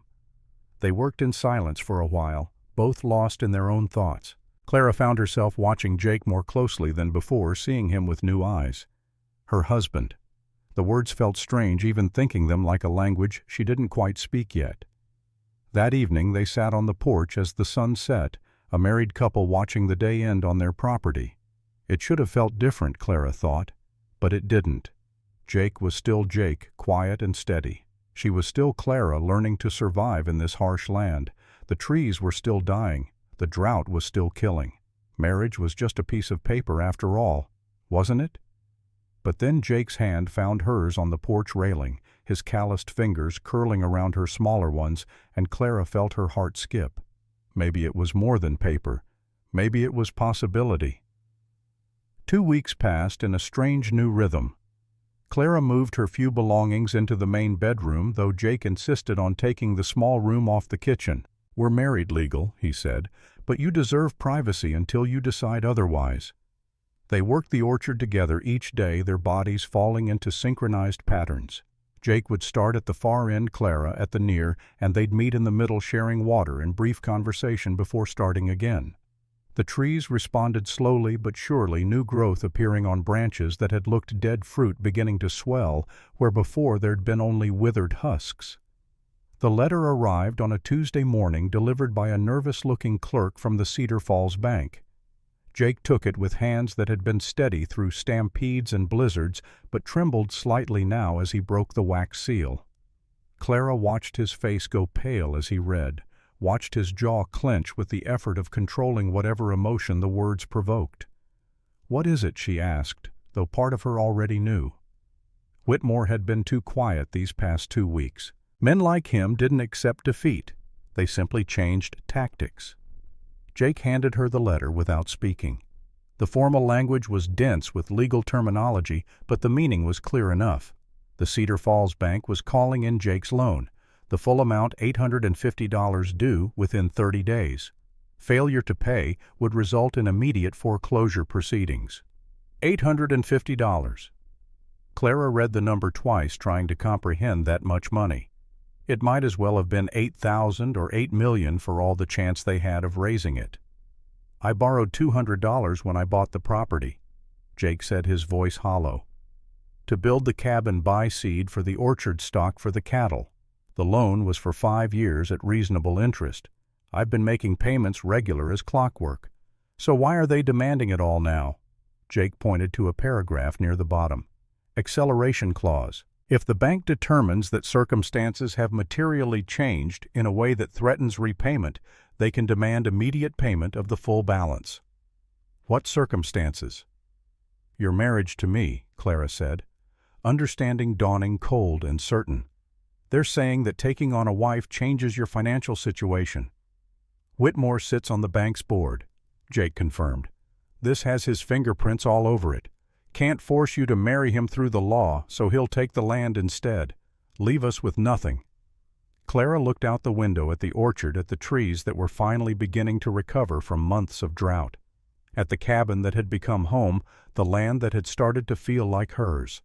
The thought of losing it, of being forced back into the world with even less than she'd had when she arrived, made something fierce and angry rise in her chest. "How much time do we have?" 30 days from receipt of notice. Jake's finger traced the date on the letter. "That's 29 days from today. And how much do we actually owe without all their fees and penalties?" Jake moved to a small desk in the corner, pulled out a ledger. "200 original loan. I've paid back 65 in principal and interest over 2 years. So the actual balance with normal interest would be around $350. But they're demanding $850, adding $500 in what they're calling administrative fees, acceleration penalties, and compounded interest." Clara did the arithmetic in her head. Even $135 might as well be $1,000. They had perhaps $12 between them, her small savings nearly exhausted, and Jake's money going to feed and basic supplies. "What assets do we have?" she asked, forcing herself to think practically. Jake looked at her with something like respect. 20 head of cattle worth maybe $200 if we could get them to market. 8 peach trees that might produce decent fruit next year. 4 horses, but we need them for work. Tools and equipment that might fetch $20. His voice grew quieter. And about $12 in cash. Clara sat down at the kitchen table, her mind racing. The cattle are worth the most. Can't sell them here. Local markets depressed from the drought. Every rancher's trying to liquidate stock before winter. We'd get maybe $100 if we're lucky." "What about Cheyenne?" she asked, remembering something Jake had mentioned in passing. "You said cattle prices are better up north." Jake nodded slowly. "Cheyenne's got the railroad connection. Buyers willing to pay premium prices for decent stock. We could probably get 200, maybe 250 if we're lucky. So we drive the cattle to Cheyenne. That's 200 miles. 3 weeks there and back if we push hard." Jake's hand moved unconsciously to his right leg. "And I can't." He stopped, looked away. "I can't make that drive anymore. Not with my leg." The admission cost him something. Clara could see it in the set of his shoulders the way he wouldn't meet her eyes. This was Jake Thornton, legendary trail boss, admitting he couldn't do the thing he'd built his life around. "Then we find someone who can," Clara said firmly. "Someone you trust to help." Jake was quiet for a long moment. "Thomas Porter, Helen's son. He's driven cattle before, knows the trails. He'd help if I asked." "Then ask him." "Clara." Jake finally looked at her, his dark eyes full of pain and something else. "If I leave, you'll be here alone. Whitmore might, he could." "I can handle Whitmore." Clara interrupted. "I have the rifle you taught me to shoot. I have Helen Porter next door. And I have the legal protection of being your wife." She reached across the table, covered his hand with hers. "You go. Get the money. Save our home." "Our home," Jake repeated softly. "When did it become that?" "The moment I signed that marriage certificate," Clara said, "even if it was supposed to be temporary." Something shifted in Jake's expression, like clouds parting to let sunlight through. "I'll talk to Thomas tomorrow. If he agrees, we could leave by the end of the week." The next 3 days passed in a flurry of preparation. Thomas Porter agreed immediately, refusing any payment beyond food and the adventure. Helen Porter, when informed of the situation, insisted Clara stay at her house while the men were gone. "Absolutely not," she declared, arms crossed over her ample bosom. "A young woman alone on an isolated homestead with Samuel Whitmore prowling around like a wolf, I won't hear of it." But Clara was equally firm. The trees need watering every day. The chickens need feeding. The garden needs tending. I can't abandon the homestead for 3 weeks. They compromised. Clara would sleep at the Porter Ranch, but spend her days at the homestead working the land and maintaining the property. Thomas would leave his younger brother Michael, 17 and large for his age, to help with the heavy work and provide protection. Jake and Thomas left on a Thursday morning, driving 20 head of cattle north toward Cheyenne. Clara stood on the porch and watched them go, Jake sitting carefully in the saddle, his body remembering skills his leg had half forgotten. He turned once at the crest of the hill, raised his hand in farewell, and then he was gone. The homestead felt empty without him. Clara threw herself into work to avoid thinking about it. She watered the recovering peach trees, harvested the garden vegetables, fed the chickens, and collected eggs. Young Michael Porter helped with the heavy lifting, his presence a comfort, even though he was too shy to speak more than a few words at a time. A week passed, then 2. Clara fell into a routine, rising before dawn at the Porter house, riding Buttercup to the homestead, working until dusk, then riding back for supper and sleep. She was getting stronger, she realized. The work that had nearly killed her those first days now felt manageable, even satisfying. Helen Porter proved to be good company, full of stories about the early days of settlement, about winters so harsh cattle froze standing up, about summers when the heat cracked the earth into canyons, about her husband, dead 8 years now, who'd built their ranch with his own hands and taught their sons to do the same. "Your Jake reminds me of my Henry," Helen said one evening as they sat on her porch. Same quiet strength, same stubborn determination not to quit even when quitting would be the sensible thing. "He's not my Jake," Clara protested, but her heart wasn't in the denial. "Isn't he though?" Helen's eyes were knowing. "I've seen the way you talk about him. The way your face changes when his name comes up. That marriage might have started as convenience, but it's growing into something more. Question is whether you're brave enough to admit it." The words stayed with Clara through the long nights, through the lonely days of work. Was she falling in love with Jake Thornton, the broken cowboy with his dying orchard and haunted past? It seemed impossible. They'd known each other barely a month. They were married out of desperation, not desire. But she missed him, missed his quiet presence, his steady hands, the way he looked at her like she was capable of anything. Missed the sound of his voice in the morning, the sight of him working beside her in the orchard.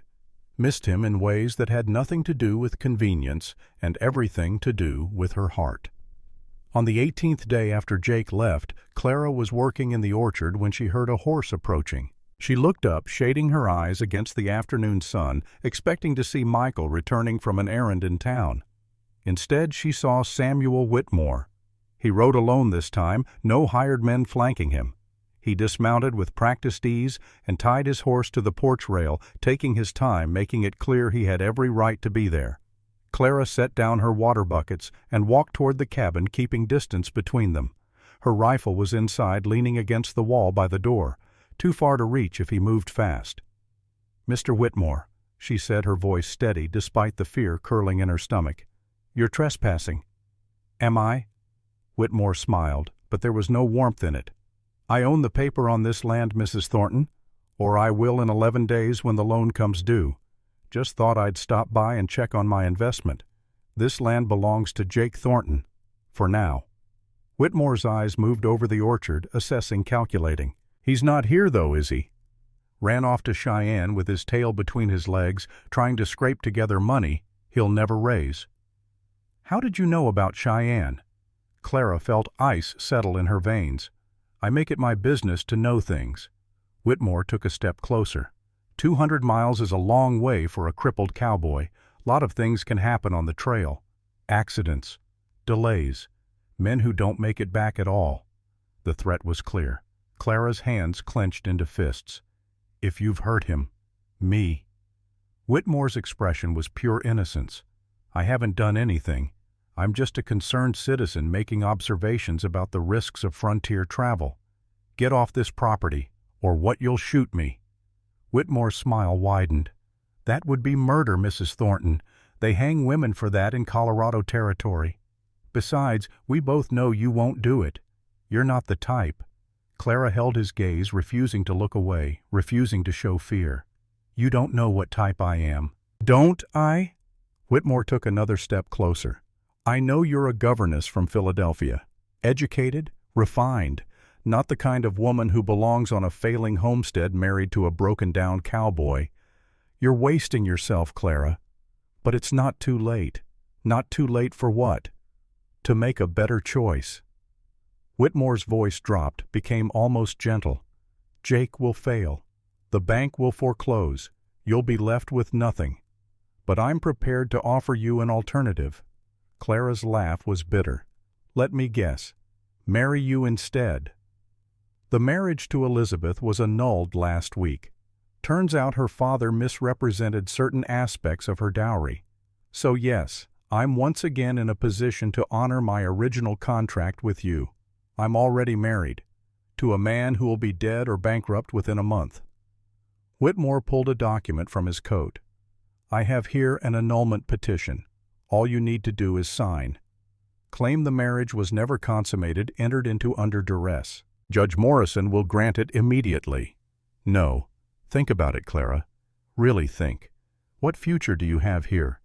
Even if Jake somehow survives the trail and raises the money, you'll spend the rest of your life hauling water to dying trees, breaking your back for a man who can barely work his own land. Is that what you want?" "Yes," Clara said, and as she spoke the word, she realized it was true. "I'd rather break my back beside Jake than live in comfort with you." Whitmore's face hardened, the mask of civility cracking. "You'll regret this.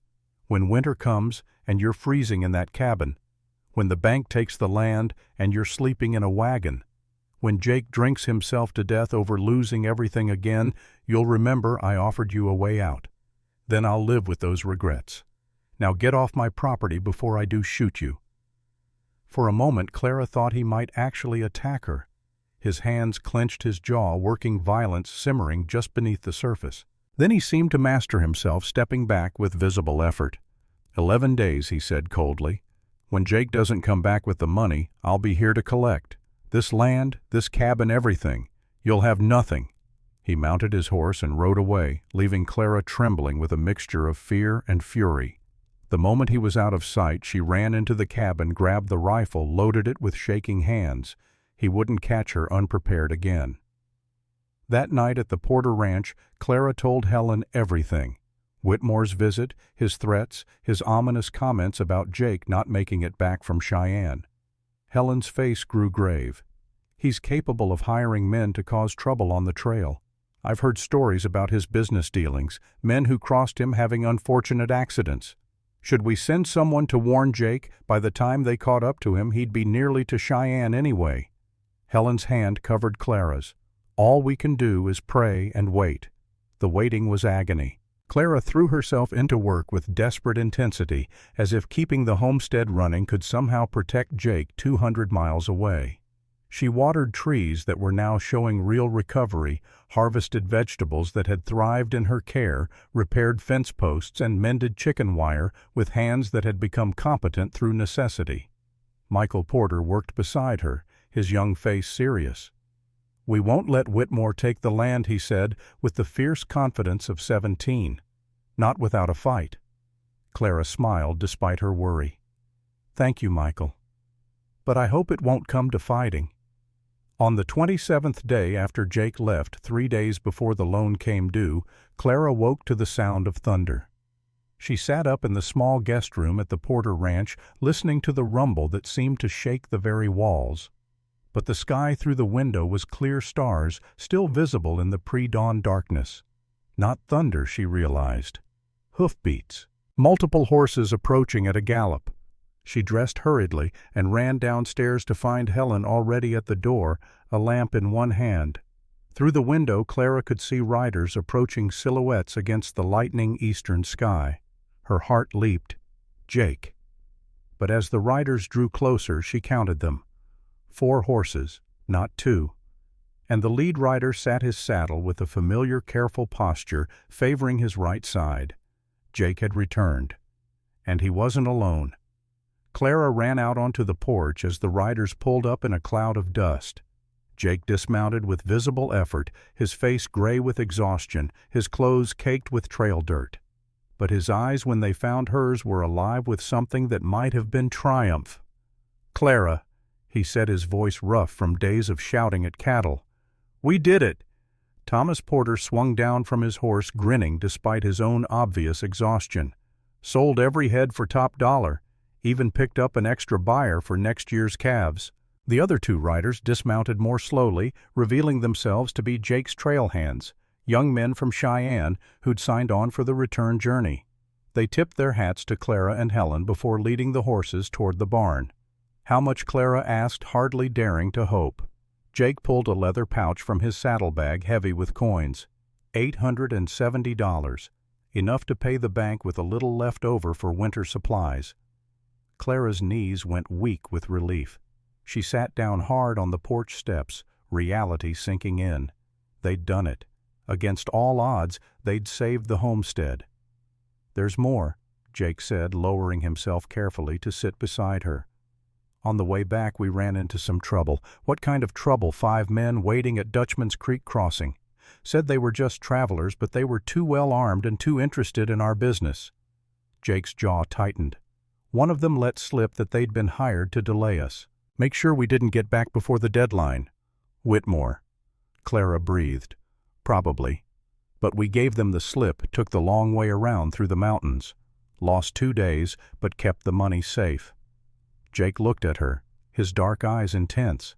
"How did things go here?" Clara told him about Whitmore's visit, about the threats, and the annulment papers. Jake's expression grew progressively darker as she spoke. "He came here alone, tried to intimidate you. I handled it. You shouldn't have had to." Jake's hand found hers on the step between them. "I should have been here. You were doing what needed to be done." Clara squeezed his fingers. "We're a team. Remember, partners." "Partners?" Jake repeated softly. "Is that all we are?" Clara looked at him in the growing morning light. He was filthy from the trail, exhausted from 200 miles of hard riding, his leg clearly paining him from the journey. And he was looking at her like she was the only thing in the world that mattered. "I don't know," she admitted. "What do you want us to be?" Before Jake could answer, Helen cleared her throat from the doorway.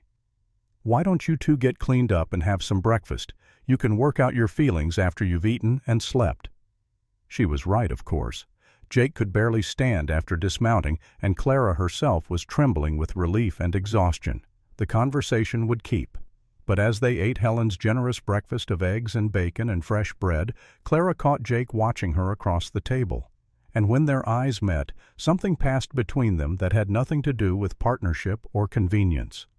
The morning of the 29th day, Jake and Clara rode into Cedar Falls together, the leather pouch of money secure in Jake's saddlebag.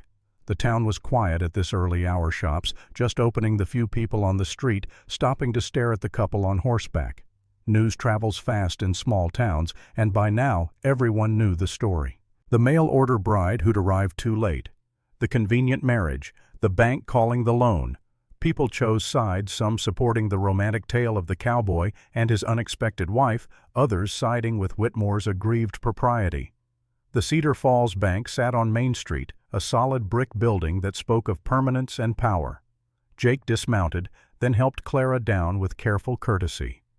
Together they walked through the heavy doors into the cool interior. Samuel Whitmore was waiting. He stood beside the bank manager's desk, looking relaxed and confident. His smile when he saw them was that of a cat who'd cornered a mouse. "Thornton," he said pleasantly.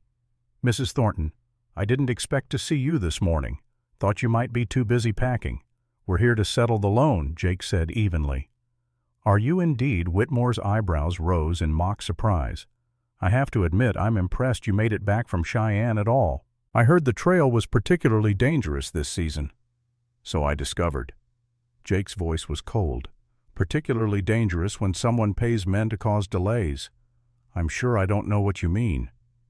Whitmore's expression was innocence itself. "Did you have trouble on the trail?" "How unfortunate." The bank manager, a nervous man named Dawson, cleared his throat.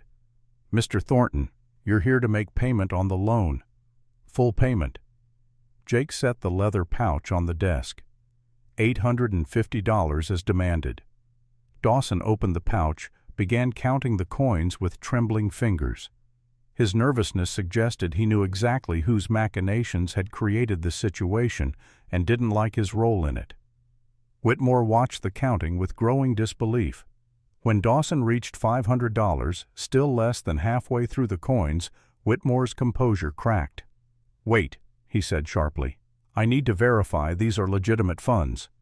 "They're legitimate," Jake said. "Sold 20 head of prime cattle in Cheyenne. Got receipts to prove it." Still, Whitmore insisted we should ensure he stopped clearly scrambling for some way to delay or disqualify the payment. But Dawson had finished counting. $850 exactly. He looked at Jake with something like relief. "This satisfies the loan in full, Mr. Thornton. I'll prepare the release of lien paperwork immediately." "Wait," Whitmore said again, his voice rising. "There are fees, processing fees, late penalties, administrative costs."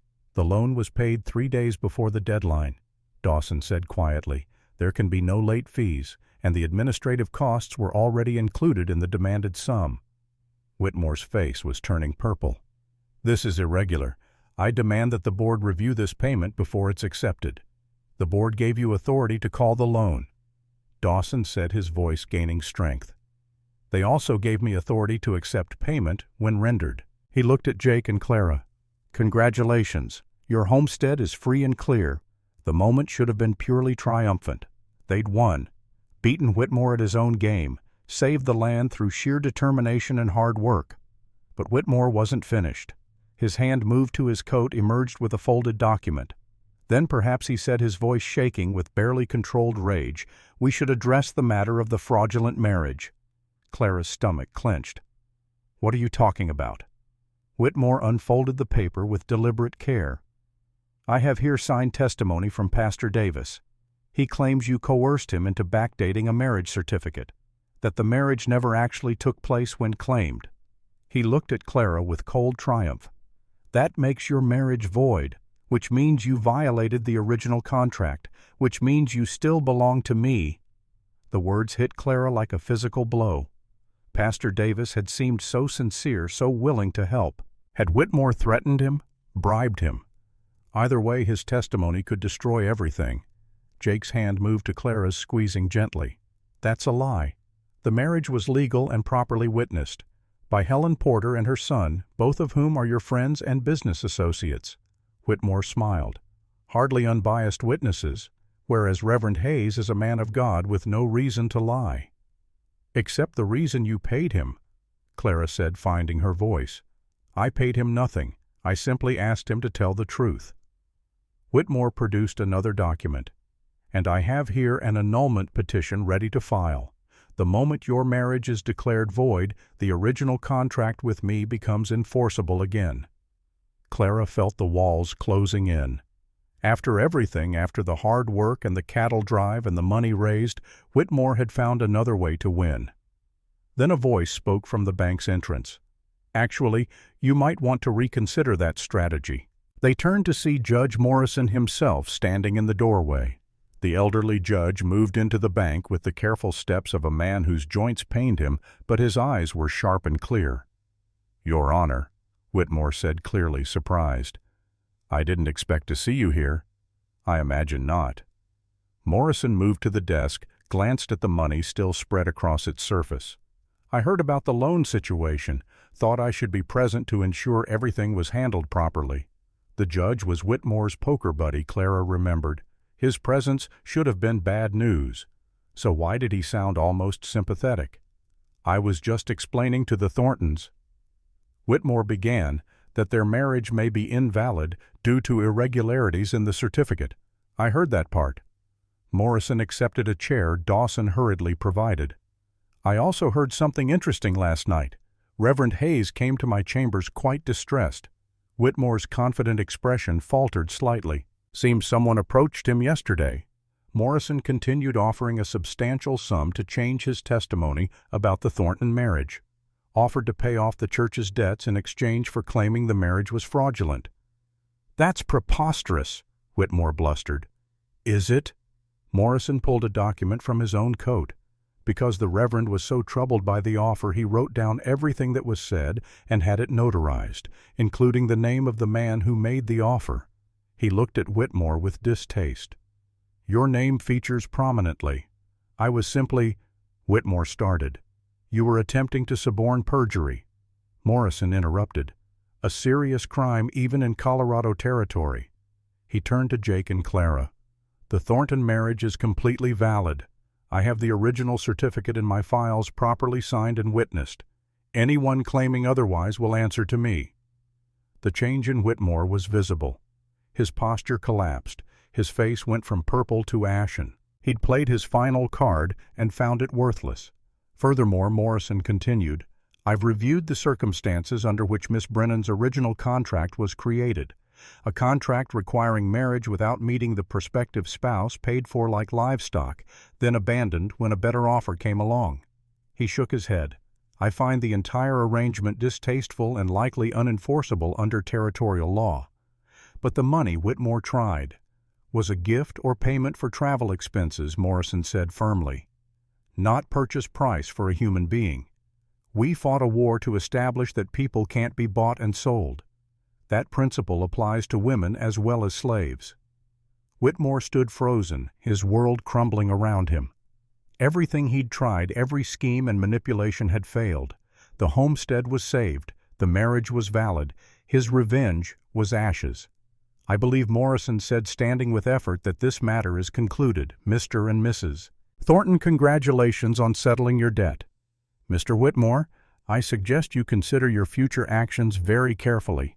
Another attempt to manipulate the legal system, and I'll have you brought up on charges." Whitmore left without another word, his back rigid with humiliated fury. But Clara saw something in his eyes as he passed, something cold and calculating. This wasn't over. He was beaten for now, but men like Whitmore didn't forgive, didn't forget. Judge Morrison lingered after Whitmore left. "I should apologize," he said to Clara. "I didn't see what Samuel was doing until it was nearly too late. I knew him as a businessman, a poker partner. I didn't see the vindictive streak until the Reverend came to me last night." "Thank you for listening to him," Clara said. "The law should serve justice, not revenge." Morrison tipped his hat. "Good luck to you both." After the judge departed, Clara and Jake stood in the bank holding the release of lien papers that proved the homestead was truly theirs. Dawson had fled to a back office, wanting no part of the aftermath. "We did it," Clara said, hardly believing it. "You did it," Jake corrected. "You held the homestead together while I was gone. Face down Whitmore alone. You saved this place as much as I did." "Partners," Clara reminded him. Jake pulled her close, propriety forgotten in the empty bank. "Partners," he agreed. And maybe if you're willing something more." Clara looked up at him, this broken cowboy who'd given her work when she had nothing respect, when she expected pity, a home when her future had been stripped away. Who'd married her to save her from bondage-driven cattle 200 miles on a damaged leg, to save their land, stood beside her against a vengeful man with money and power. She stood on her toes and kissed him there in the Cedar Falls bank with the morning sun streaming through the windows. Kissed him with all the feelings she'd been too afraid to name, love and gratitude and hope and desire all tangled together. When they finally separated, Jake was smiling the first genuine, unreserved smile she'd seen from him. "Definitely something more," he said. They rode back to the homestead together, the papers proving their ownership secured in Jake's saddlebag. The land looked different now, Clara thought. Not just surviving, but thriving. The peach trees showed healthy growth, their leaves green and full. The garden produced more vegetables than they could eat. Even the cattle that remained bred from Jake's careful stock selection looked sleek and strong. This was home. Not the temporary refuge she'd accepted in desperation, but a real home built through shared labor and shared struggle. That evening they sat on the porch as the sun set, watching the sky turn gold and orange, and finally deep purple. Jake's hand held hers, their fingers intertwined, calloused palm against calloused palm. "I need to tell you something," Jake said quietly. Clara waited, sensing the importance of whatever he wanted to say. "When Sarah died, I thought my chance at happiness died with her. Thought I didn't deserve it anyway after failing her so badly." He turned to look at Clara.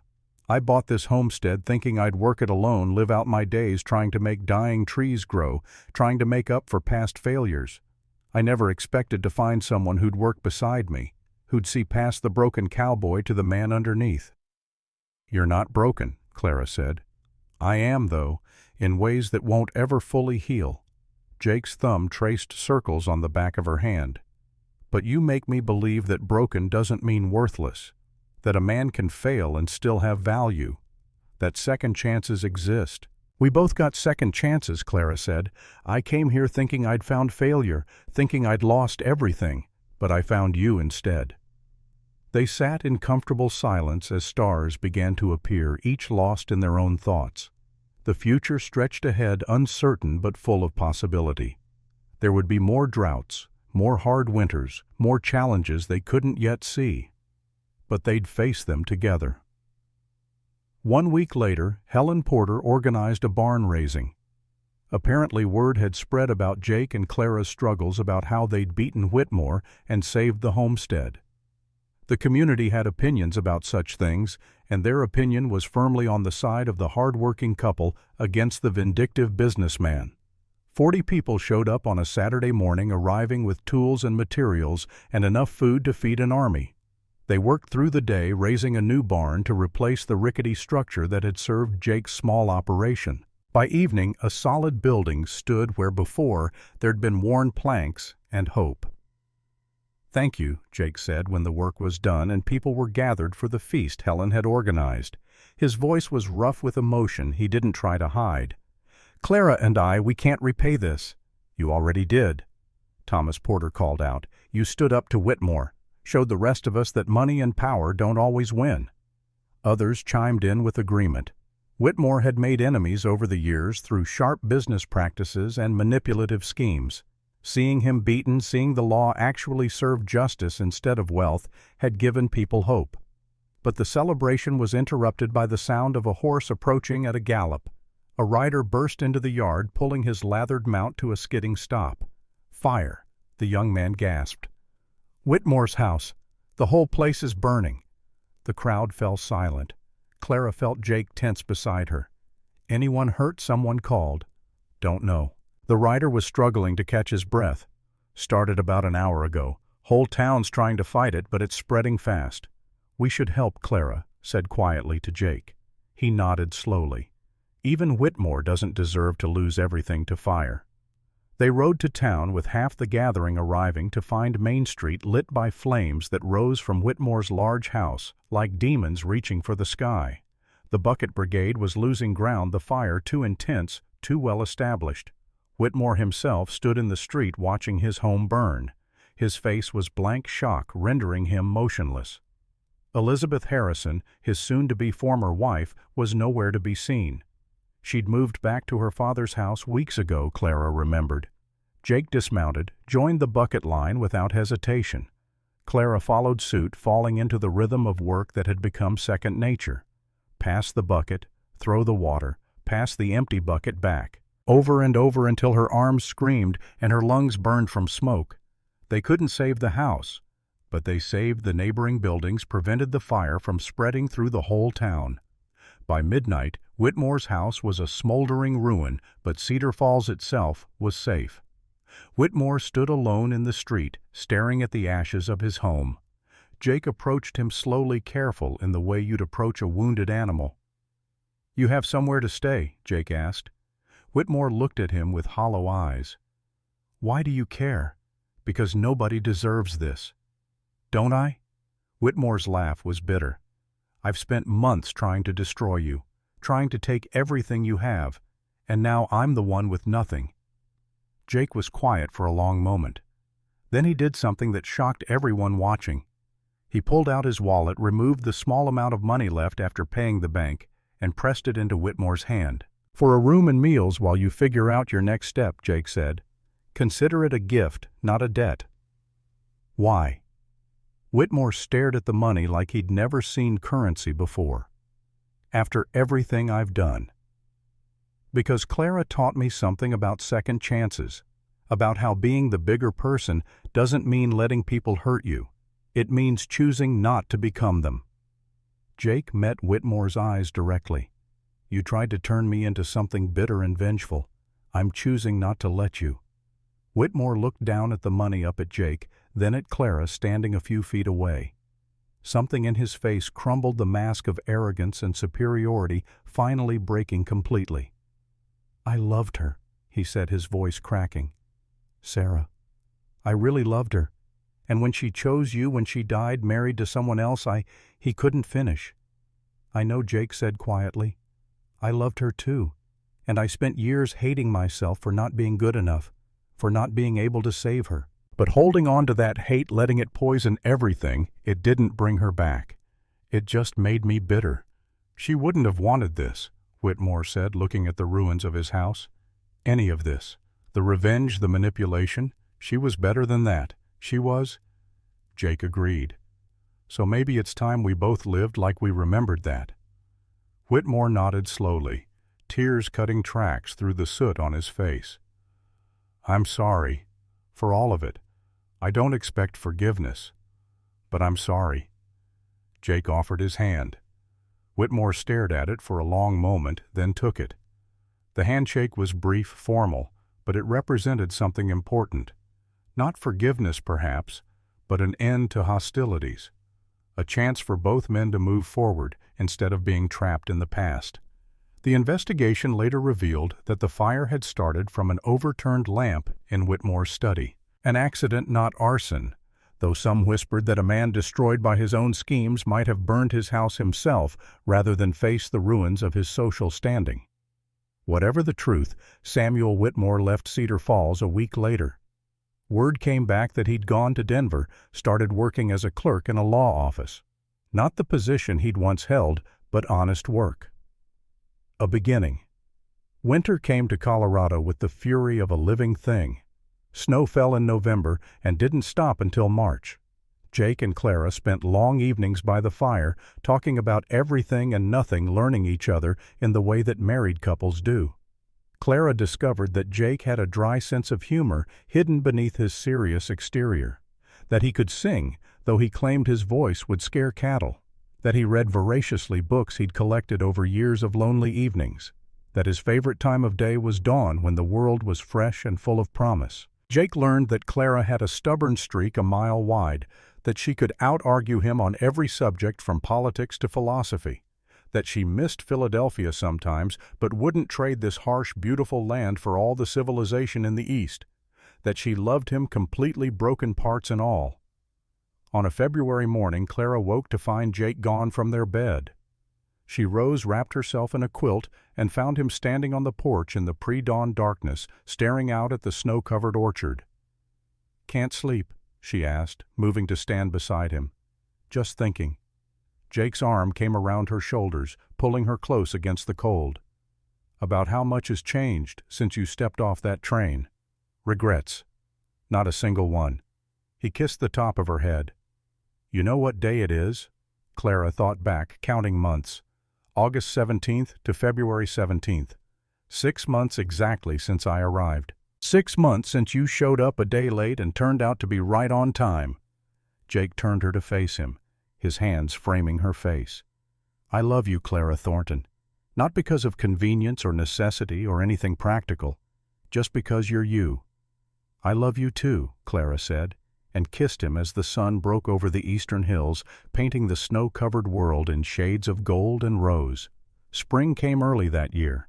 The peach trees, strengthened by months of careful watering and care, burst into bloom in late March. The whole orchard became a sea of pink and white blossoms, their sweet scent carrying on the warming breeze. Clara walked among the blooming trees, marveling at the transformation. These same trees had been dying 6 months ago, brown and withered and seemingly beyond salvation. Now they were magnificent, alive with color and the promise of fruit. Jake found her there, standing beneath the largest tree, the one they'd saved first. He wrapped his arms around her from behind, resting his chin on her shoulder. "We did it," he said softly. "Saved the orchard. We did more than that," Clara said, turning in his arms. "We saved each other." The harvest that summer was the best the orchard had seen in 5 years. The peaches were large and sweet, commanding premium prices at market.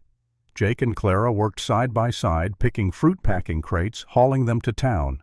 The money they made paid for improvements to the homestead, new livestock, and savings against future hard times.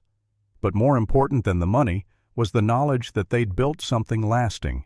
Not just an orchard or a homestead, but a partnership. A marriage that had started as convenience and grown into something deep and true. On a warm evening in late August, nearly a year after Clara's arrival, they sat on the porch watching the sun set over their land. The orchard was green and thriving. The cattle were fat and healthy. The cabin had been expanded, a new room added for the child that Clara was carrying, due to arrive in the spring. "You know what I realized today?" Clara said, her hand resting on her gently swelling belly. "What's that?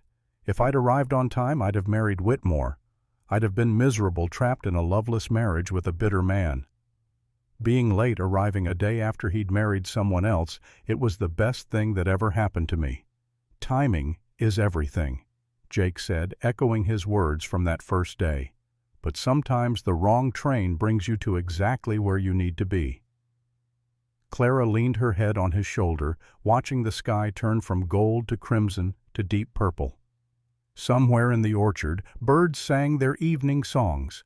In the distance, cattle lowed contentedly, the sounds of a working homestead, of a life built through hard work and harder choices, but also the sounds of home, of belonging, of love earned through shared struggle and shared triumph. The mail-order bride who arrived too late had found exactly what she'd been looking for, even though it looked nothing like what she'd expected. And the broken cowboy who thought he'd lost his chance at happiness had learned that second chances come when you least expect them, often in the form of a determined woman with blistered hands and a stubborn heart. They'd saved each other, the orchard, the homestead, themselves. And that, Clara thought as Jake's hand found hers in the gathering darkness, was worth more than all the timing in the world. The story could have ended there with the sunset and the promise of new life. But life, Clara had learned, wasn't about endings. It was about continuations, about each day, building on the last, about small moments of grace that accumulated into something bigger than any single triumph. Years later, when their children asked how Mama and Papa met, Clara would tell them about the train that arrived a day too late, about dying peach trees and impossible debts, and a man who'd rather marry a stranger than see her treated like property. But mostly she'd tell them about love that grew slowly like the trees in their orchard, about how the strongest things are built through patience and daily care, about how arriving late can sometimes mean arriving exactly when you're needed most. And Jake, listening from his chair by the fire, would smile that rare full smile and add his own memory of a woman who refused to quit, who hauled water until her hands bled, who stood up to vindictive men and merciless drought with equal determination.